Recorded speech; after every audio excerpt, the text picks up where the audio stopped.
Do you have the time to listen to me whine about nothing and everything all at once? I am one of those melodramatic fools. Hi everyone, welcome to the Talking Heads. I got a couple people here from Spokane Animal Liberation. So why don't you go ahead and introduce yourselves and tell people what you're about.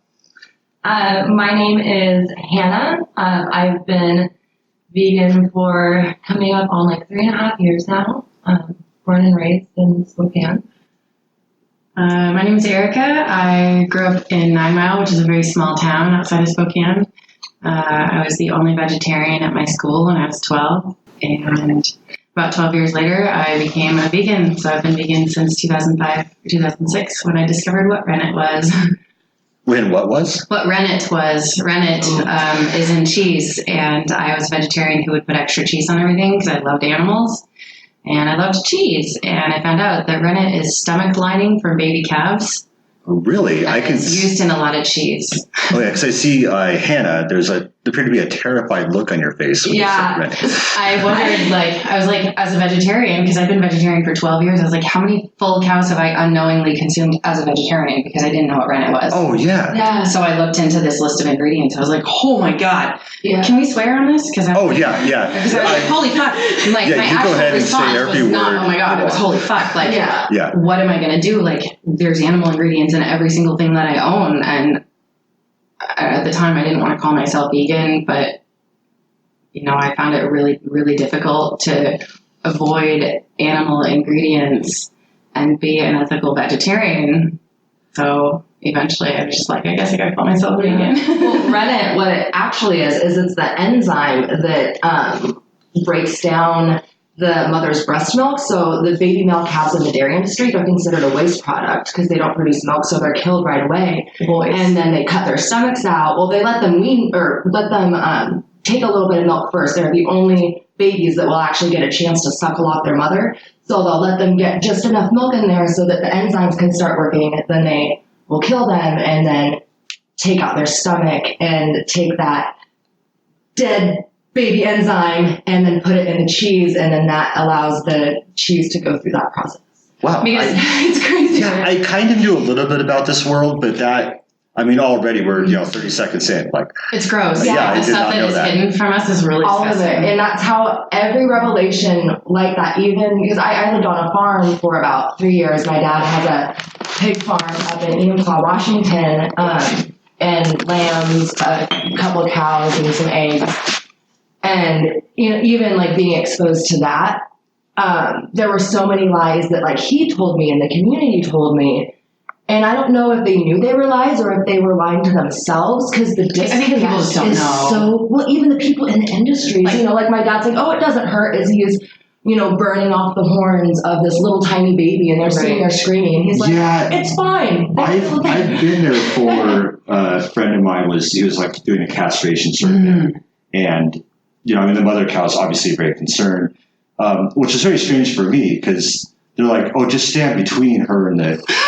And that seems like a really unsafe place to be between a mother cow and a baby. This is really her will that I'm standing between. Totally. There's nothing I'm going to do about this situation.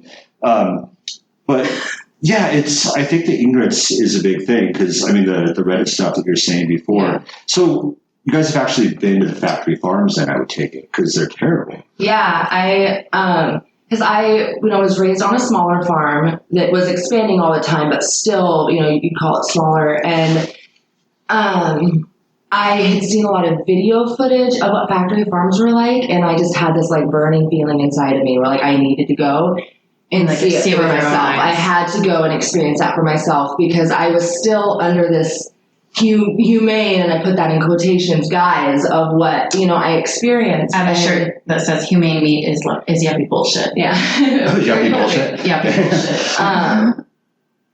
Yeah, and it's literally hell on earth. You trade those animals, the pigs or cows or chickens, in with dogs or cats, and people would be outraged, absolutely outraged. But And they're around here too. Our meetings could fill the arena. If we had our animal rights meetings, it would fill the arena if people could make a connection between dogs and cats and pigs and cats and chickens. Yeah, because I mean, you're right about the why do we find a dog or cat to not be edible, but a pig is. Or a lion. Why don't we eat lions? Yeah, we pity lions. Yeah, and one thing I've heard a lot is because I mean I'm a meat eater, but one thing I've heard a lot is the argument of the food chain. Yeah. Right.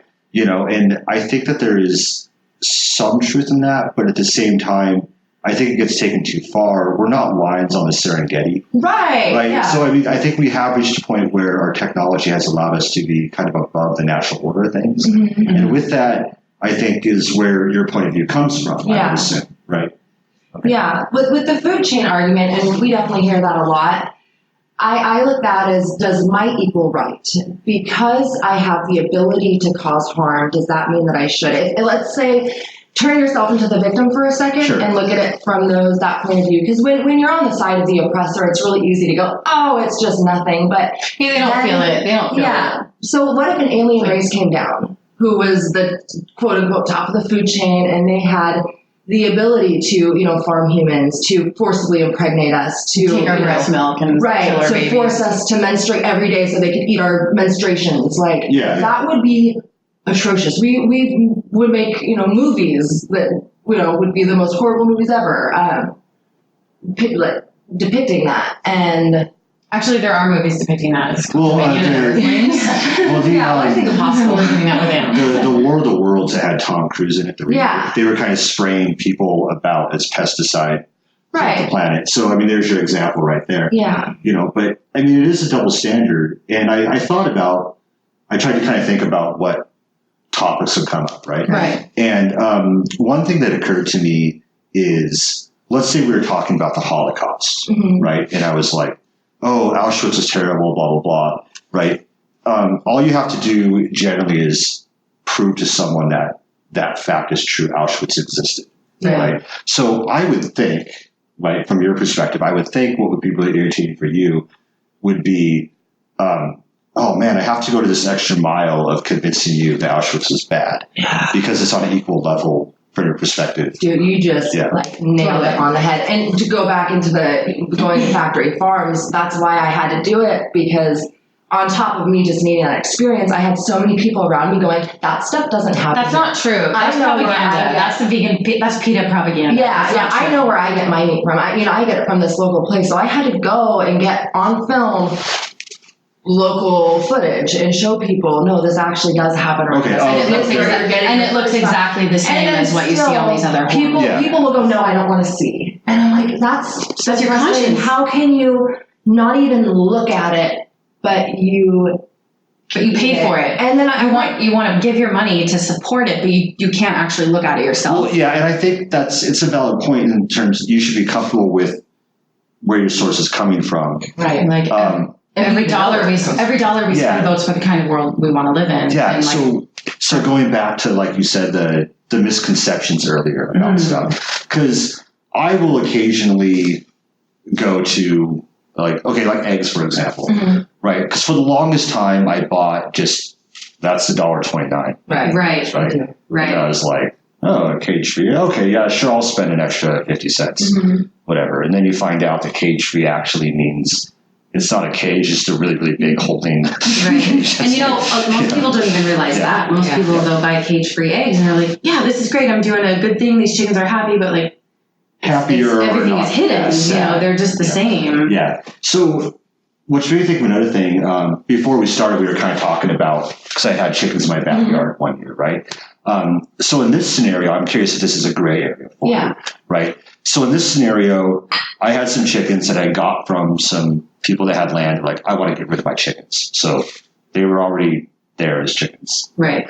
And I took them to my yard, took their eggs, right? And all I did was deny them a rooster so that the eggs were not fertilized, right? So in this instance, two chickens had a big, big backyard to run around, right?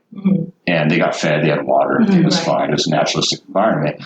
So in that sense, because the chickens were not being raised in that cage environment, Is that kind of a gray area where you're like, had you thought about that before? Can I ask? Yeah, go ahead. I mean, why do chickens lay eggs aside from having fertilized eggs? Oh, sure. It's just their menstruation process. Yeah. Part of it is that they'll eat it because they lose a lot of calcium and a lot of amino acids. So they actually do ingest their eggs to replenish their bodies. Oh, okay. And every time they lay an egg, it's like giving birth. Okay. Yeah. Fair point. So they would normally have in the wild between 10 to 20 eggs a year, but we have hijacked their reproductive process and we have forced them to where they menstruate almost every single day. And that is so taxing on their bodies because that pulls out all of the nutrients. Giving birth every day. Yeah. So these chickens, they don't have feathers, their legs are breaking, they're very, very sick. Yeah, so I get that on the industrial scale. Yeah. So I guess it's a two-part question, right? Yeah. Right. Obviously on the industrial scale, no go. Right. Yeah. But the home scale where I had two of them. Yeah. Because I would eat the egg and then I would break the egg up and I would put it back in their feet in the shell. That's good. Right. So is that a gray area that is kind of more acceptable, or is it still no, that's too far? So to me, none of that is acceptable because the chicken lays the eggs for the chickens, not me. Okay. Yeah. So there is no. It's not negotiable. Yeah. Right. Okay. I got you. If animal exploitation wasn't the go-to in this world, I mean, we use them for everything. For we cut them up to put them on keychains, to make jackets, to eat their periods, to steal their breast milk. Every single way you can possibly think of to fuck with an animal, we do it. And we do it proudly and with gusto, right? So if we live in a world where people didn't look at animals as commodities, then I don't think there would necessarily be harm in taking one egg. But because their bodies have been manipulated to be these egg-laying machines, then to take advantage of that being who their consciousness has no other choice except to be inside of that body. They are forced to be in that body that is producing more and more. Yeah. That doesn't seem right to me, to take advantage of such a sick thing that we have done to a poor animal's body. And until people can get the idea in their heads that animals are not here for us to use, they're here for their own purpose. Okay, so with you, that's no, but with you, Hannah, it's if we lived in a different world, it would be a possible maybe. But we're nowhere near. Because of the world we live in now, conversation is saying no. I got you. Yeah, under those circumstances. Okay, so we put that because I was curious how you react. Yeah, we hear that a lot. A lot of people, and I have friends who have their chickens in the backyard. I would rather see that than them getting them from a store, but it still hurts because I've taken care of chickens that their body's gone through a lot of really horrible things because. Just not because of the conditions they were in, but because of what we forced their poor bodies to do. But because of the bodies they were born with. I volunteer in an animal sanctuary and we have chickens there who came from egg-laying situations. And the other day, one of them was having a really hard time laying an egg and her pulchrum, which is the area that they, the cloaca, whatever, the area that they pee, poop, and lay eggs out of the same hole. Their butt. So their butthole, their egg hole, their pee hole, whatever. Yeah. There was a lot of blood dripping, and she was getting a prolapsed uterus because she was laying so often. Because her body has been genetically altered, and the way she has been bred and born is that her body is just going to lay eggs, and they end up with a prolapsed uterus, which for people listening who don't know what that is where your insides come outside of your body. Okay, yeah, so it's a tail, essentially. It's bloody and disgusting. Your uterus is all the other stuff just kind of dragging behind you. Yeah, exactly. Yeah, exactly. So sometimes that happens with those chickens even after they've been rescued and they've been in healthy situations. And the other comment I want to make about backyard chickening is we see ads on Craigslist all the time for soup chickens because people get these chickens thinking they're going to get a whole bunch of, get a dozen eggs every week. Well, chickens aren't going to do that on a regular basis. That was kind of... And then they end up being sold or given away for free to use for soup because that's how little valued they are for people. Or they think they have all females and they get a rooster and then instead... And then they have babies and then they have to find a new home for the rooster because they're loud. Yeah, and in hatcheries, all of the baby male chicks in the egg industry are ground up alive. They go down the conveyor belt and they fall into a macerator. Sometimes they are suffocated, but it's usually ground up alive. So when you go to, the farm feed store and you get those chicks, that all the male chicks that were there were put into a grinder. And saying it's one thing, but when you see it, when you watch that footage of those baby chicks go down a conveyor belt, and when they go they off, try and fly. They try and fly, and they make little peeping sounds, and they're like these tiny, delicate baby chickens, and sometimes they're still in the eggs because the males and females hatch different colors, so they're really easy to sex. Like as soon as they come out of the eggs, the males are like literally tossed in garbages. Yeah, I've seen those videos. You know, and it's like if you were to take a household blender and take a baby bird and put it into the blender and turn the blender on, and that every single day 500,000 male chicks are killed every single day that way. Just in the U.S. Yeah. In one day. 500,000. Just America. Yeah. 500,000 babies are ground up alive every single day. The UK also practices that maceration. Canada practices maceration. Australia does. I'm sure all other countries. And it happens because it's the most economical way to dispose of all of them. Yeah, it makes sense. So I would think, and you guys probably know the answer to this question, I would think that they probably, just to expand on the horror, right? Mm-hmm. I would think that they probably take the remains of the male chickens and like grind them back up into feed. Is that part of the process? They've been caught feeding them back to the chicken. Okay, so that does happen. So they do that on pig farms too. Yeah. Okay. A lot of farms, they'll feed the dead animals back to the animals that are still alive to boost their immune system. Okay. Yeah. Or they'll, use it as dog feed, or they'll just like incinerate all the extras. But they have been caught feeding. Yeah, I would think that would happen. So you've obviously, you've seen the footage, right? Mm-hmm. And you guys said you've actually been to the farms as well. Yeah. Right. So, do you have to like sneak onto the farms, or how's that work? And how's that been for you guys? I was invited one time to help a friend film a documentary onto a dairy farm, and that was the first time I'd been on like a large scale farm, because our neighbor next to my dad's house, they had a pretty small one, and I had kind of been to their house a little bit and seen it from the outside, but I watched a cow get artificially inseminated, which from a female to another female, that was rape. Like he shoved you. The industry term for when they artificially inseminate a cow is a rape rack. Yeah, well, they actually call it that. They call it a rape rack. Oh wow! And that's not just like Jim calls it a rape rack. No, it's the industry term. They call it a rape rack. It's called a cow crush. Cow crush. Yeah, but people who work there, they call it slang. They call it a rape rack because they attach a cow to something where she can't move. Yeah. And then you want to take this since you saw it in person? Yeah.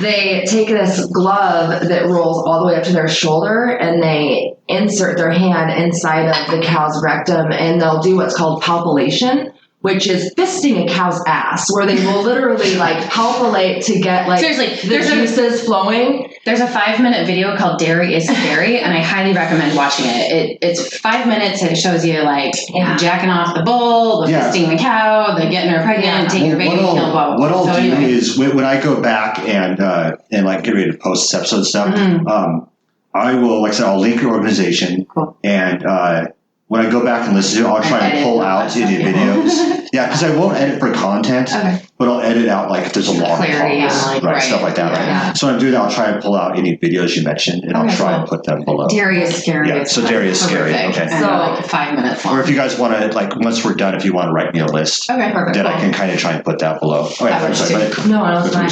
Anyway, so they fist the cow. And then they take the semen, which comes from a bull who is talk about the teaser, like the baby bull. Yeah. So I'll first digress and go into how they get the semen from the bull. So they take an all dairy starts with jacking off the bull. Yeah. It's interspecies handy. Or they totally electrocute their prostate. Or they electrocute the prostate. With this like okay, never mind. huge like rod that they shove up their bum, and then it like forces a contraction. And it's not like an orgasm. It's not like they're like... It's like a painful contraction that forces out semen. Or what they'll do, and I just learned about this very recently, they'll use what's called a teaser bowl. And they will take a smaller bowl, and they'll put female pheromones on him, and they'll strap him down, and they will mount a larger bowl on him. Because these bulls have been bred to be so big that they'll a lot of times hurt that's a double rape, right? Yeah. So, they don't actually penetrate. I watched the videos, but they like mount him on, and like right before he's like gonna slip it in, and they put a sleeve over his penis, and then they collect his semen, and that's their whole life. They're just like jack off machines. Basically. One of my friends, her ex-boyfriend worked as a turkey inseminator. Oh, okay. Yeah. His job was to jack off the turkeys and then put it in the females. So they. That is a very strange job. Yes, they do that with pigs. I can't imagine coming home and like, what do you guys? I gave 1,000 hand jobs to a bunch of pigs. For them, though. It's totally normal. And as the farmer is like explaining this process to me while I'm like watching it happen, he's so proud of it because then they get all the genetics that they want because they get to pick and choose what cow. And you could tell he was genuinely so proud and excited of that process. He didn't know we were vegan. He didn't know. Okay. He just thought we were like filming a documentary about animal agriculture. So the whole time I'm there, I'm trying to like keep my cool, and I'm like horrified. Hand in pocket, don't show fist. Yeah, totally open hands, open smile. So, because I can tell how passionate you guys about this. I mean, I'm obviously a little bit more in the middle ground, right. But I can see that it'd be like I want to hit this guy, type feeling at least. Maybe not. It really wasn't. I felt like pity for him and compassion for him because I know that he had been duped. That as a little boy who once.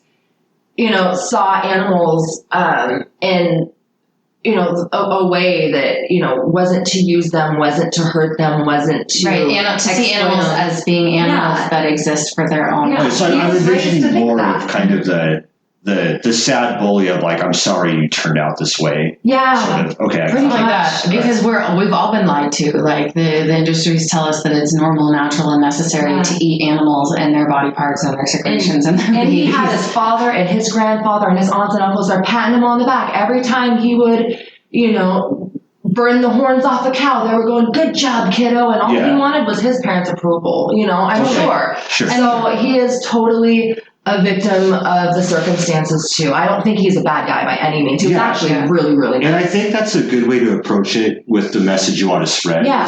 Because if you come up to someone, you're like, you're a horrible person, you're a piece of shit, I fucking hate you, blah, blah. Right. Well, I feel the same way about you. A lot of people that I love with all my heart still eat animals. Yeah. Yeah. And that doesn't make them bad people. They just haven't made the connections that I have. They don't see the same value. So I know, because we had talked a little bit about genetic engineering, right? Mm-hmm. And from my understanding, chickens do not grow as fast as they do in the farms. They're not naturally as large. Oh. So how does all that work out?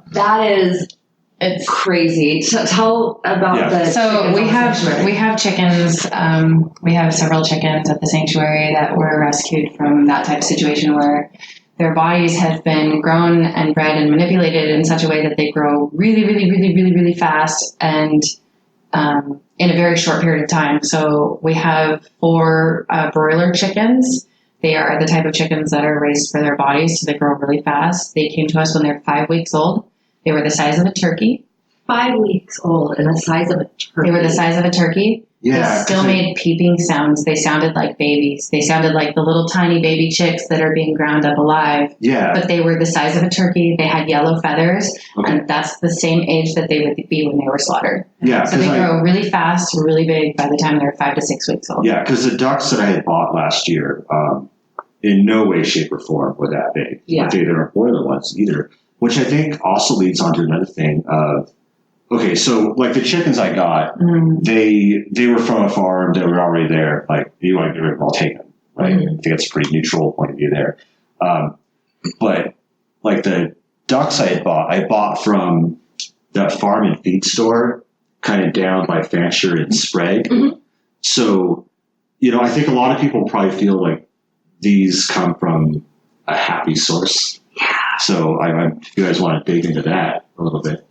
Duck farms are especially sad because ducks normally fly. They have webbed feet.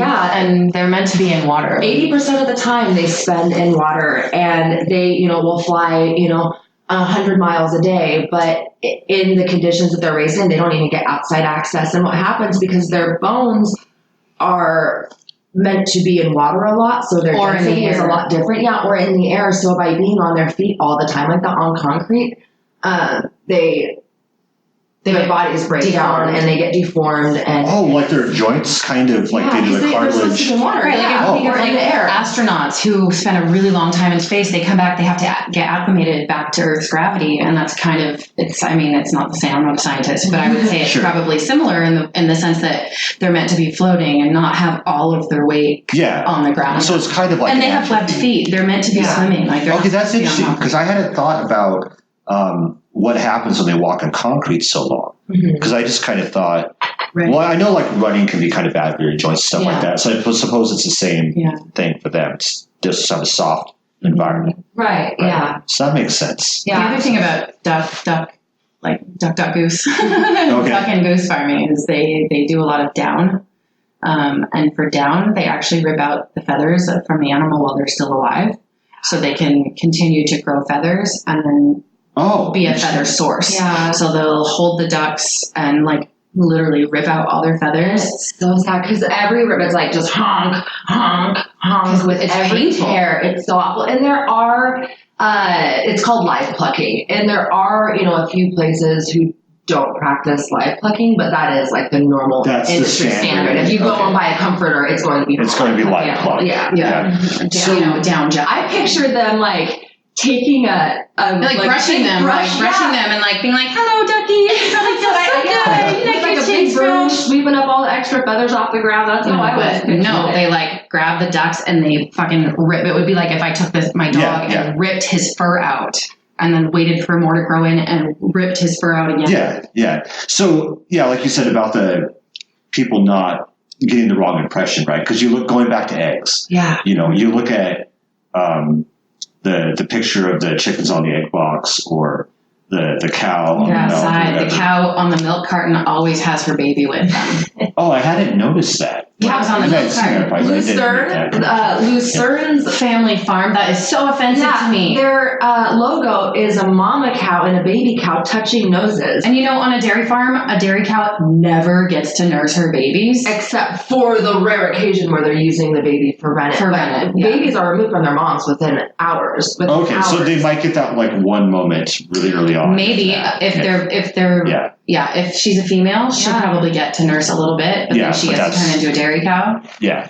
Personally, I'd rather be a boy. I'd rather be a boy dairy cow. They didn't even get their mom's colostrum. They shoved a tube. I didn't even go to this part, but they shoved a tube down the baby's throat and gave her colostrum that way. The colostrum, I feel like I know what that is, but I'm just losing track. Is that the placenta? It's like all of the important nutrients that when a mother starts nursing. For the breast milk. And that's what has all the antibodies for the farm. So it builds the immune system. They can probably die. Okay, so they're really weakening that. Right. So we have, at the sanctuary that I volunteer at, we have 2 rescued dairy calves. They're 7 months old now, but their names are Bob and Moxie. And when I first met Moxie, he was so sick. They were like a couple hours old. Moxie had just been born. He was taken from his mother as soon as he came out of her. And when I first met him, he was laying on the ground, like in his little area. His eyes were glazed over. He was drooling, shitting, pissing, all liquid. And we thought he was going to die. He ended up going to WSU and he stayed at the veterinary hospital there for a full week. He got a plasma transplant. Yeah. And that's because he didn't get the colostrum. But because he's a male, they were going to be slaughtered anyway because boys can't make milk. Sure. A lot of people don't realize this. Why do cows make milk, Tom? Yeah. Well, obviously to feed their young. Right. Yeah. You know what? Everyone listening, please ask people around you why cows make milk. And people won't know. People will be like, I don't know. That is interesting because it's a cow. Cows make milk. Because I kind of equate that question to, I'm sure you've seen the videos where they'll point at a map and they're just like, name this country, right? And they'll point at, someone will point at Africa and they'll say Africa's a country. Mm-hmm. Like I would equate why do cows make milk with that same sort of is it our school system that's failing us? Yeah. Right. Like no, this is a setup. You know why they make milk. Right, but this is real. We've talked to women holding babies. Okay. Yeah. I've talked to women holding babies. Really? Who are obviously of breastfeeding age. Yeah. Lactating women. I've seen women breastfeeding their babies. And to be like, so why do cows make milk? I don't know. Are you going to tell me? Why do cows make milk? So I noticed you're holding a baby.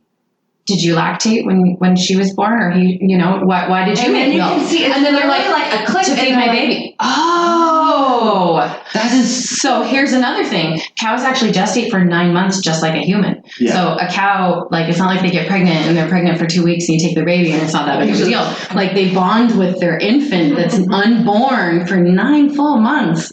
And then you take their baby and kill them to drink our milk. So extreme to me. And like I said before, like, I had thought about what sort of things would come up, right? And of all the things I thought would come up, the idea that people, and not only particularly people, but that smart women people, intelligent that people, had children and were actively breastfeeding did not understand that cows produce milk. So that's because crazy. We're taught as kids that cows make milk. Yeah, not just by default. And you see a picture of a cow and she's got huge long udders. Well, cows don't always have long udders. You know why a cow has long udders? Because she's been breastfeeding for 4 to 6 years. Yeah.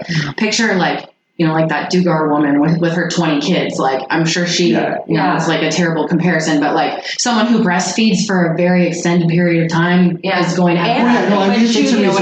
And you're just going species to species. Like, it happens because you're breastfeeding for a very long period of time. So my neighbor, she actually, and this is how disconnected people are. And I think maybe at one point in time, they need the answers to these questions, but the cognitive dissonance gets so thick that it really like muddies the memory. But my neighbor didn't realize that animals had to die for their meat. And I was talking to her about eating chickens. No, listen to this. So I want to hear this. For a split second, she didn't realize it. And she's like, well, how do you know the chicken has to die? And I'm like, because you're eating his body. Esther, you're eating their body. And she was like, oh yeah. Like she knew, but she had so disconnected herself from it that in some way, shape, or form, she had convinced herself that an animal didn't have to die. And I'm like, is that real?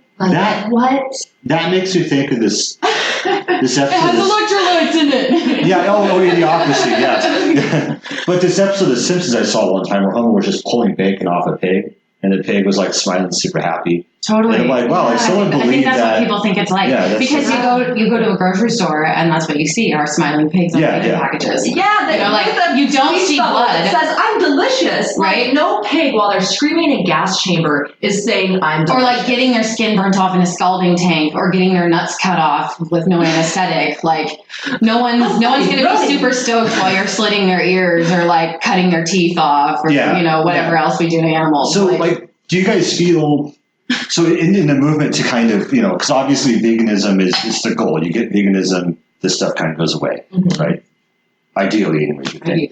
Right, because you don't support something you don't agree with. Yeah, it's really simple. So do you guys feel like you're making a lot of progress? I mean, like in the next 50 years, do you think it'll be a lot more common to be vegan? Or I've been vegan since 2005. I forget if it's 2005 or 2006. It was in September sometime. Okay. But in that time, I've seen huge amounts of change. Like, at the time, only soy milk existed. There was one egg replacer that's been around since the 70s, energy. Like, nobody knew what vegan was. I'd go to a restaurant and I'd be like, I'm vegan, and they'd be like, we have cheese pizza. No. No, that's not vegan. Yeah. That's not vegan. We have gluten-free. Like the smoothie has milk in it, but there's no eggs. Like, you have no idea what vegan even means. But like, now I can eat anywhere. Yeah. I can I could eat at Carl's Jr. if I wanted to. That's funny because I would have thought. I knew there was a vegan restaurant kind of downtown. There's a few vegan places. Yeah, 3 around here now. Yeah. Which but there's 3 now. Yeah. Okay. We have Allie's up on the South Hill. We have Boots Bakery, which is downtown, and then we have Root, which is up in the Perry District. Yeah, and there's a whole bunch of places in town that have really excellent vegan options also. Okay, but the fact that Carl's Jr. does, I think that's a big point. And like one of the Del Taco, is it Del Taco? Yeah. Qdoba, Chipotle, like pretty much anywhere you go, you can get vegan protein. Yeah, I think that's a big point in, like you said, that you're moving in the right direction with what you want. Because, for a fast food burger joint to have vegan is pretty. That's not. Tyson and Purdue, who are two of the largest animal flesh producers. I can't call it meat. I have a really hard time holding my tongue. Like when you're like, I'm a meat eater, I was like, you're a flesh eater, but I didn't say it out loud. Oh no, I got you. No, that's fine. That's what we're here for, to figure out. Yeah. So that's okay. So I'll say meat. Tyson and Purdue, right? Like people say meat, and I equate this is flesh from an animal that didn't want to die. I see things very differently. But what I was saying is Tyson and Purdue, who are two of the largest animal flesh producers, have invested in vegan plant-based meats. Yeah. Because it's such a booming.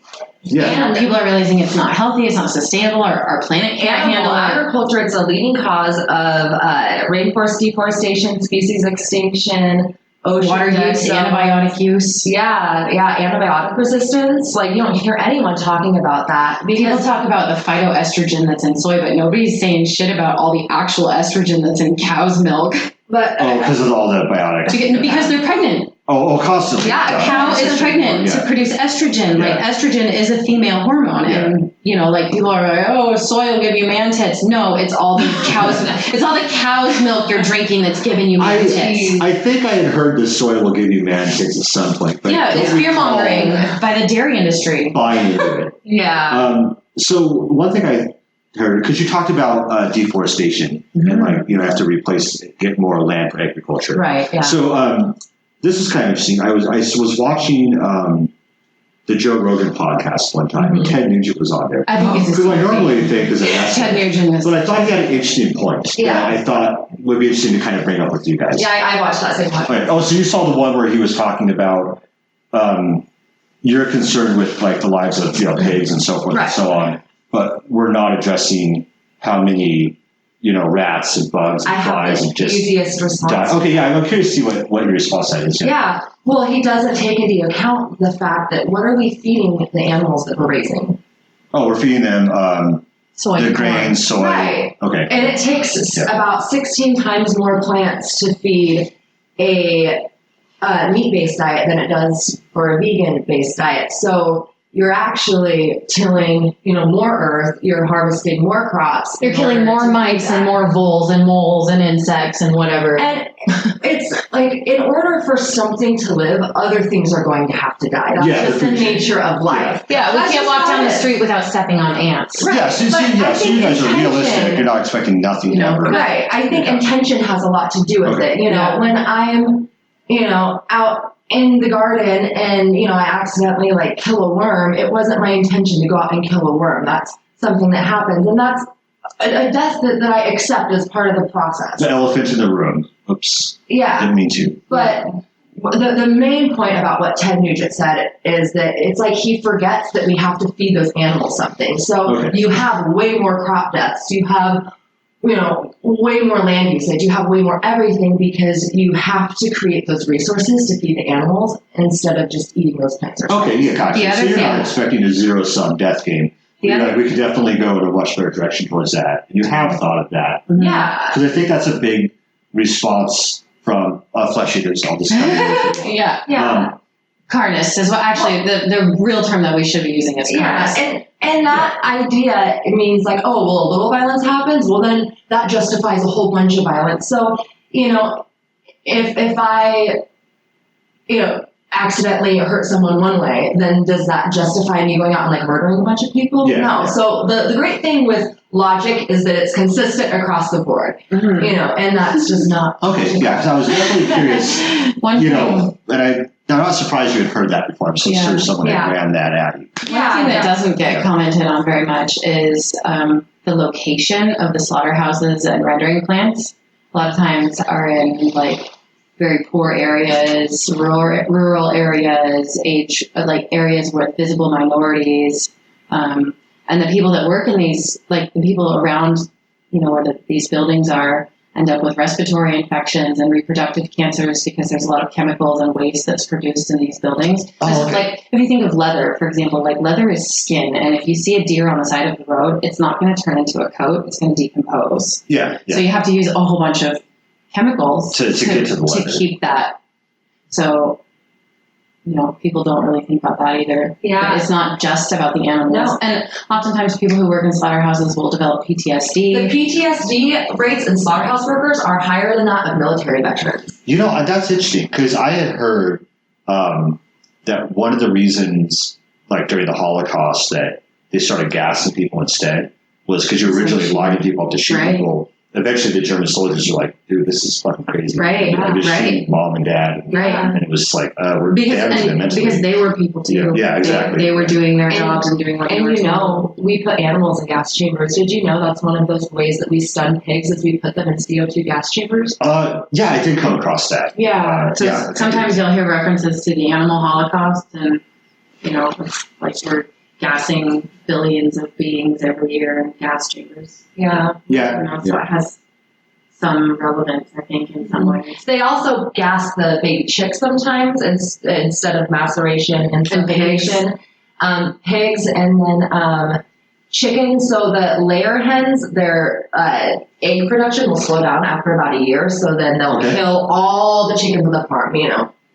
Millions of chickens and replace them with newer chickens. Yeah. And they'll put all of those chickens in CO2 gas chambers too. And CO2, when it comes into contact with your mucous membranes, it turns into carbonic acid. You know how when you take a sip of soda and you laugh how it burns the inside of your nose? Yeah, the carbonation effect. Yeah, that's because the CO2 converts into carbonic acid. The same way how if you hold your breath, it starts to burn after a while. Okay. That's because you have carbonic acid forming. Well, in gas chambers, that is so concentrated that when you breathe that in, excruciating. It is burning the animals from the inside out. And then I think of the sows, all the mother sows who are suffering prolapse from having so many babies.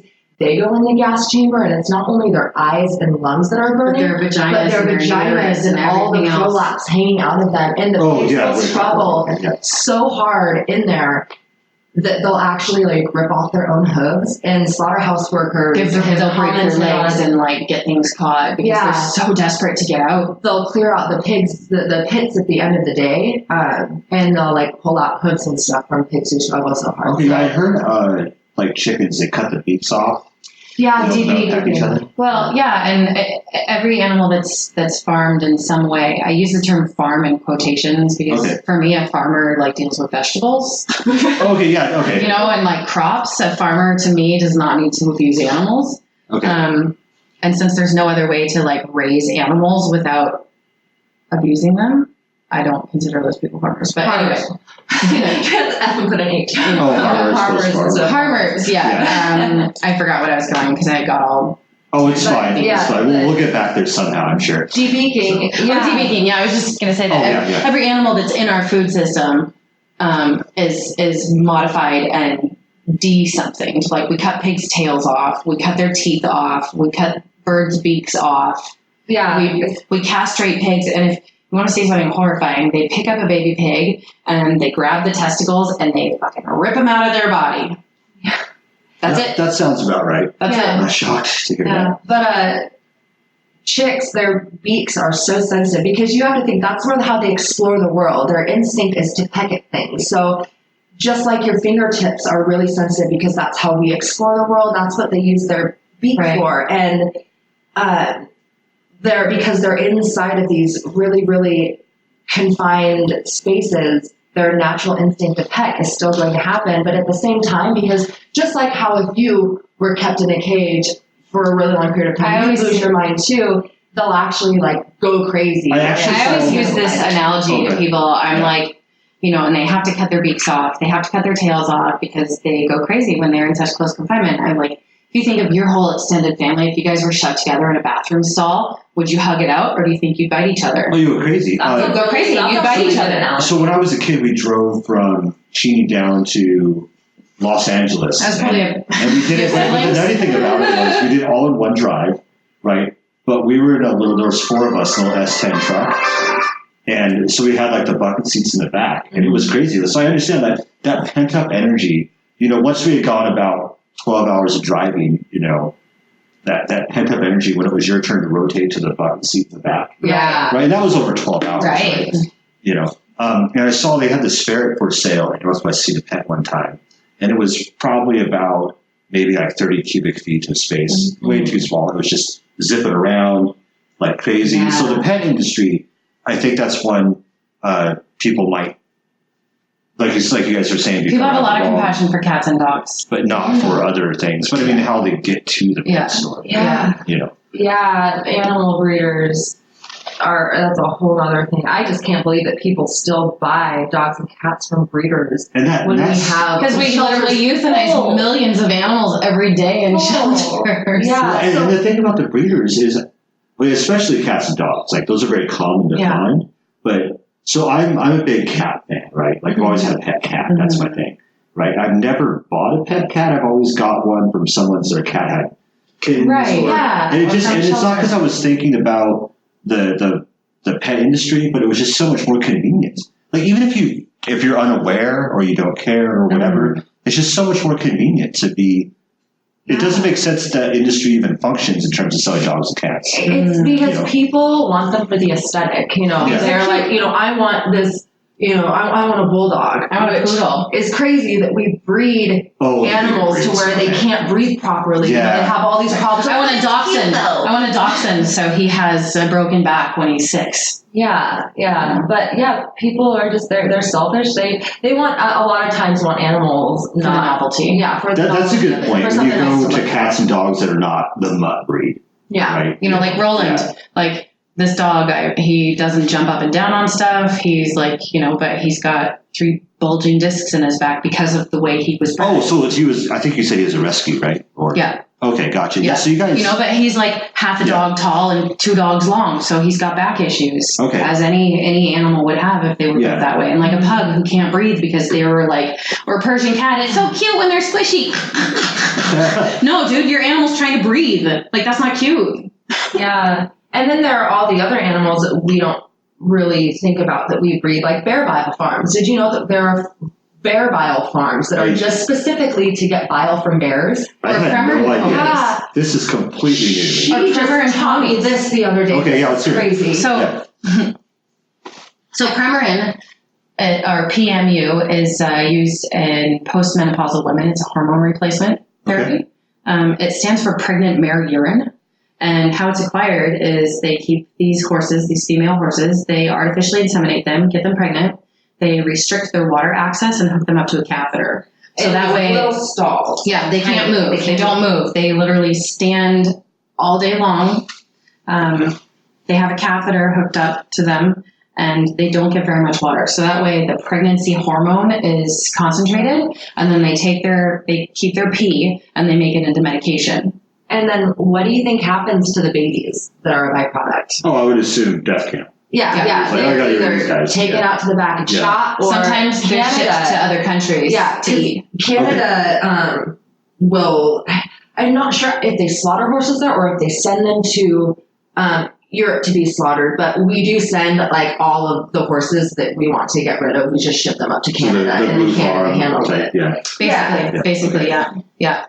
These are babies. Yeah, little foals that get babies whacked in the head because they're a byproduct. All animals and there's a plant-based food are killed when they're babies. So after you told me this, Arica, I spent a lot of time researching it with my mom because my mom was just as like amazed by it as I was, and I watched a lot of videos of it.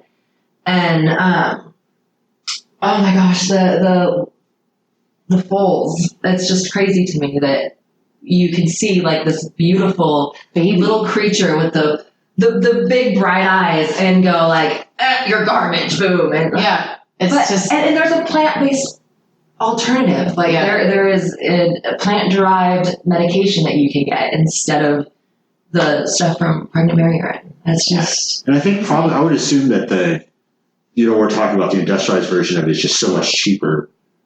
Actually, I have a friend who's a gynecologist, and she says the plant-based version is a lot more expensive. That's what. And a lot of times the insurance won't cover it. Probably, if you want my opinion, because of lobbying and government involvement and like all the power in the pharmaceutical industry. Because like food is medicine, and we can heal ourselves by eating better. And if you want to get on kind of like a more like spiritual side of things, when you are pumping people full of death and suffering and terror and horror and fear. Like, what does that do when we are building our bodies off of those products, when we are putting hormones inside of us from a enclosed, caged up mother whose babies were all taken away and killed. Like, it's basically what like, does that do to if our we were to lock consciousness someone and our energy? Like, what do you think that does to us? Well, I mean, I would imagine. I think it depends if so if you're unaware of stuff, then it would kind of do nothing to you because you're not aware of where it's coming from. But you don't think that energy, like, kind of imprints on that, like, and there have been a lot of studies, like in a supernatural, like you hear someone not in a supernatural, because we know that everything is energy. E equals MC squared. So matter is energy, and all energy is matter. So all energy is basically an imprint of something else that is going on. Physics, right? Like you're moving your hands, and energy is coming towards you. I guess like we're having. What will that do to you when you are feeding yourself the products of something or someone that suffered so much? It's interesting. I just think, like, I always like to make the comparison to dogs and cats. So, like, what if we were to take dogs and get them pregnant and take their babies and drink their breast milk, and then, like, not just take their babies, but we're killing the babies. And calf grafting, holy shit, I just thought of calf grafting. Yeah, that one I have heard of. So you're going to have to enlighten me on that one. Hannah, you do it. I don't like talking about calf grafting. But, like, what I'm saying is, like, the things that we do are horrific. And, like, people see it and they're horrified. And, like, that makes you feel bad for a reason. That's your conscience saying, like, this is wrong. Yeah, so I guess like the calf that energy and all that, like, all that stuff, it does something, like, as soon as I went vegan, I felt lighter. Like, my energy and my conscience, like, I have a tattoo that says it's a baby cow, and his name's Alexander. He was a rescued field calf, and my conscience is clearer because I'm not paying for something that makes me feel like shit. Yeah, I definitely feel more, like, elevated or whatever. So I guess when you guys say energy, like, when you use that word, that makes me immediately go to, like, some supernatural aspect. Yeah. I guess to me it's more the emotional reward or like the heaviness that you have at the end of the day. I think it's is a better way to lighter. put it. Yeah, because I got very confused. Well, because everything has an energetic vibration. It really does. So I actually mean in a tangible sense, like the energy that those particles hold that you are putting inside of you, like, they're going to vibrate at a frequency that's not healthy for the way that we vibrate. And because I still, when you go back to that, I go back to connecting maybe a chemical that's left over from a trace of an antibiotic that they put in an animal. Yeah. Like, that makes sense to me. Yeah. But we're kind of... I'm talking about, like... how you feel. Yeah. Yeah. Yeah, I mean, eating... I don't know, to me... I think we're on the same page. We're just not connecting on the same word. A lot of these... the verbiage is slightly different, but I think... But I understand what you're saying. Yeah. Yeah, it's calf grafting. Let's learn about calf grafting. All right, let's do it. Take us to school. Calf grafting. Yeah. Sometimes mothers who are in the beef industry, they get to, keep their babies around for a little bit. If their baby... Because if they're being raised for their flesh, they have to keep them alive. So those ones actually get to nurse and be around their mom for a little bit. On their moms. But if there is an orphaned baby and a mother cow, it's so hard for me to even talk about. If a mother cow's baby dies and there is another orphan baby, they will take the skin off of her baby that died and they will put it on top of the orphan baby and introduce them so that she'll take that baby on. Oh, so they'll confuse motherhood. So basically, they're like they're gutting a baby cow and, like, making a cow sweater for another baby cow to wear. So they're having another baby cow wear the skin of a dead cow. Imagine if we did that to, like, humans. Yeah. If we were you are rejecting your baby. We're gonna cut your baby apart and put your baby on top of another. Like, put a doll inside your baby. It makes my heart start, like, beating really fast. Because you have a baby. Yeah, that's my picture. I picture that happening. So one thing to kind of go another topic a little bit, so we'll get all back into the factory farming, a little lighthearted for a minute, Food! Because, you said your skin's crawling. Maybe I'll jump to another topic briefly and then come back to something like that, So I was at a barbecue the other day, and because we talked about the goal for people to go vegan. Yeah. And a friend of mine just happened to have, like, some vegan burgers there. Mm-hmm. So we're kind of like, we'll try them out. Were they the Beyond Burgers? Did they look like real meat? Did they look like real burgers? I don't remember what it was, but I remember the texture more. Yeah. And we were eating them, trying to be like, the question was, if we didn't know, would this fool us? Yeah. Right, which I think would be a very interesting thing if I didn't know it was. Mm-hmm. They felt kind of rubbery a little bit, and it felt off. Yeah. But it wasn't this like vile, disgusting thing. Yeah. You know, it was like, oh God, what am I eating? Yeah. Like if I were to suddenly discover that I had a real burger in my mouth, I would fucking throw up. God, what am I eating? And then I would get diarrhea, and it was really violent. What you should say that someone did that to you, which I imagine none of your friends would, give you how strong you feel about that. But, you know, would you be able to tell if someone It's a violent, it's a violent and instantly sick reaction. Yeah, but has anyone kind of tried to slip you the wrong one? No, and I would literally, I would kick someone's ass. Like, I would literally, like, pummel them, because that's, like, that's feeding me a dead body against my will. That's like mouth rape. Okay, so everyone knows. I agree. That's such a good way of wording it. I would feel so violated. But I have gotten I've gotten a meat stray poisoned piece of meat a handful of times, you know, and it's the moment your teeth, because there's a give to it. This is the texture that's there. You instantly know. And so this actually also ties into why I went vegan originally. My face. I'm just thinking about it. So my dad was a farmer, and he would give us pig parts all the time, and I had a pig thigh in my freezer for forever and ever, and one day I decided to cook it, so I stuck it in a crock pot and left the house all day long.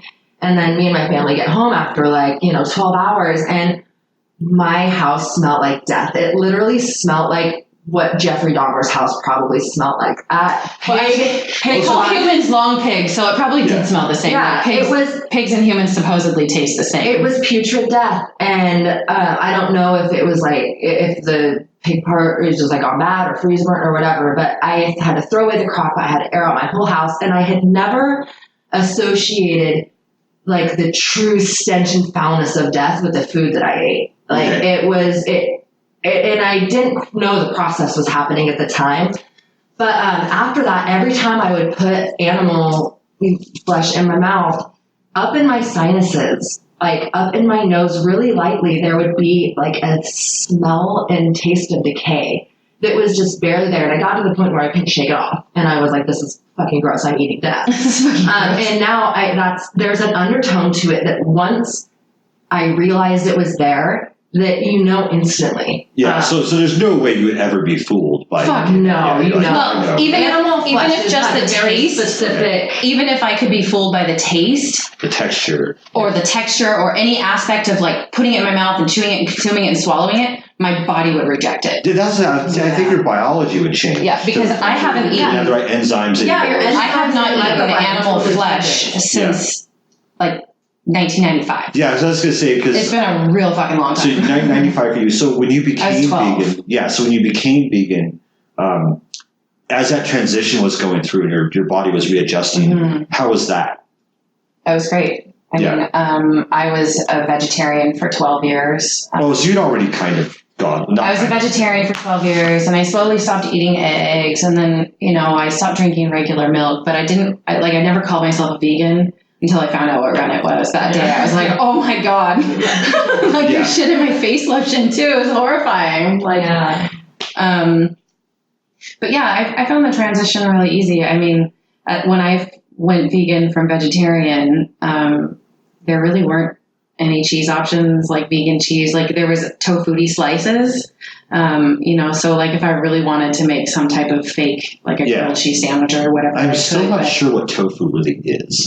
I just see this white block. It's so delicious. Soy is like a sponge in the sense that it takes on whatever flavor you want to cook it with. Oh, okay. Mm-hmm. And it can be like, you can use it in like, everything.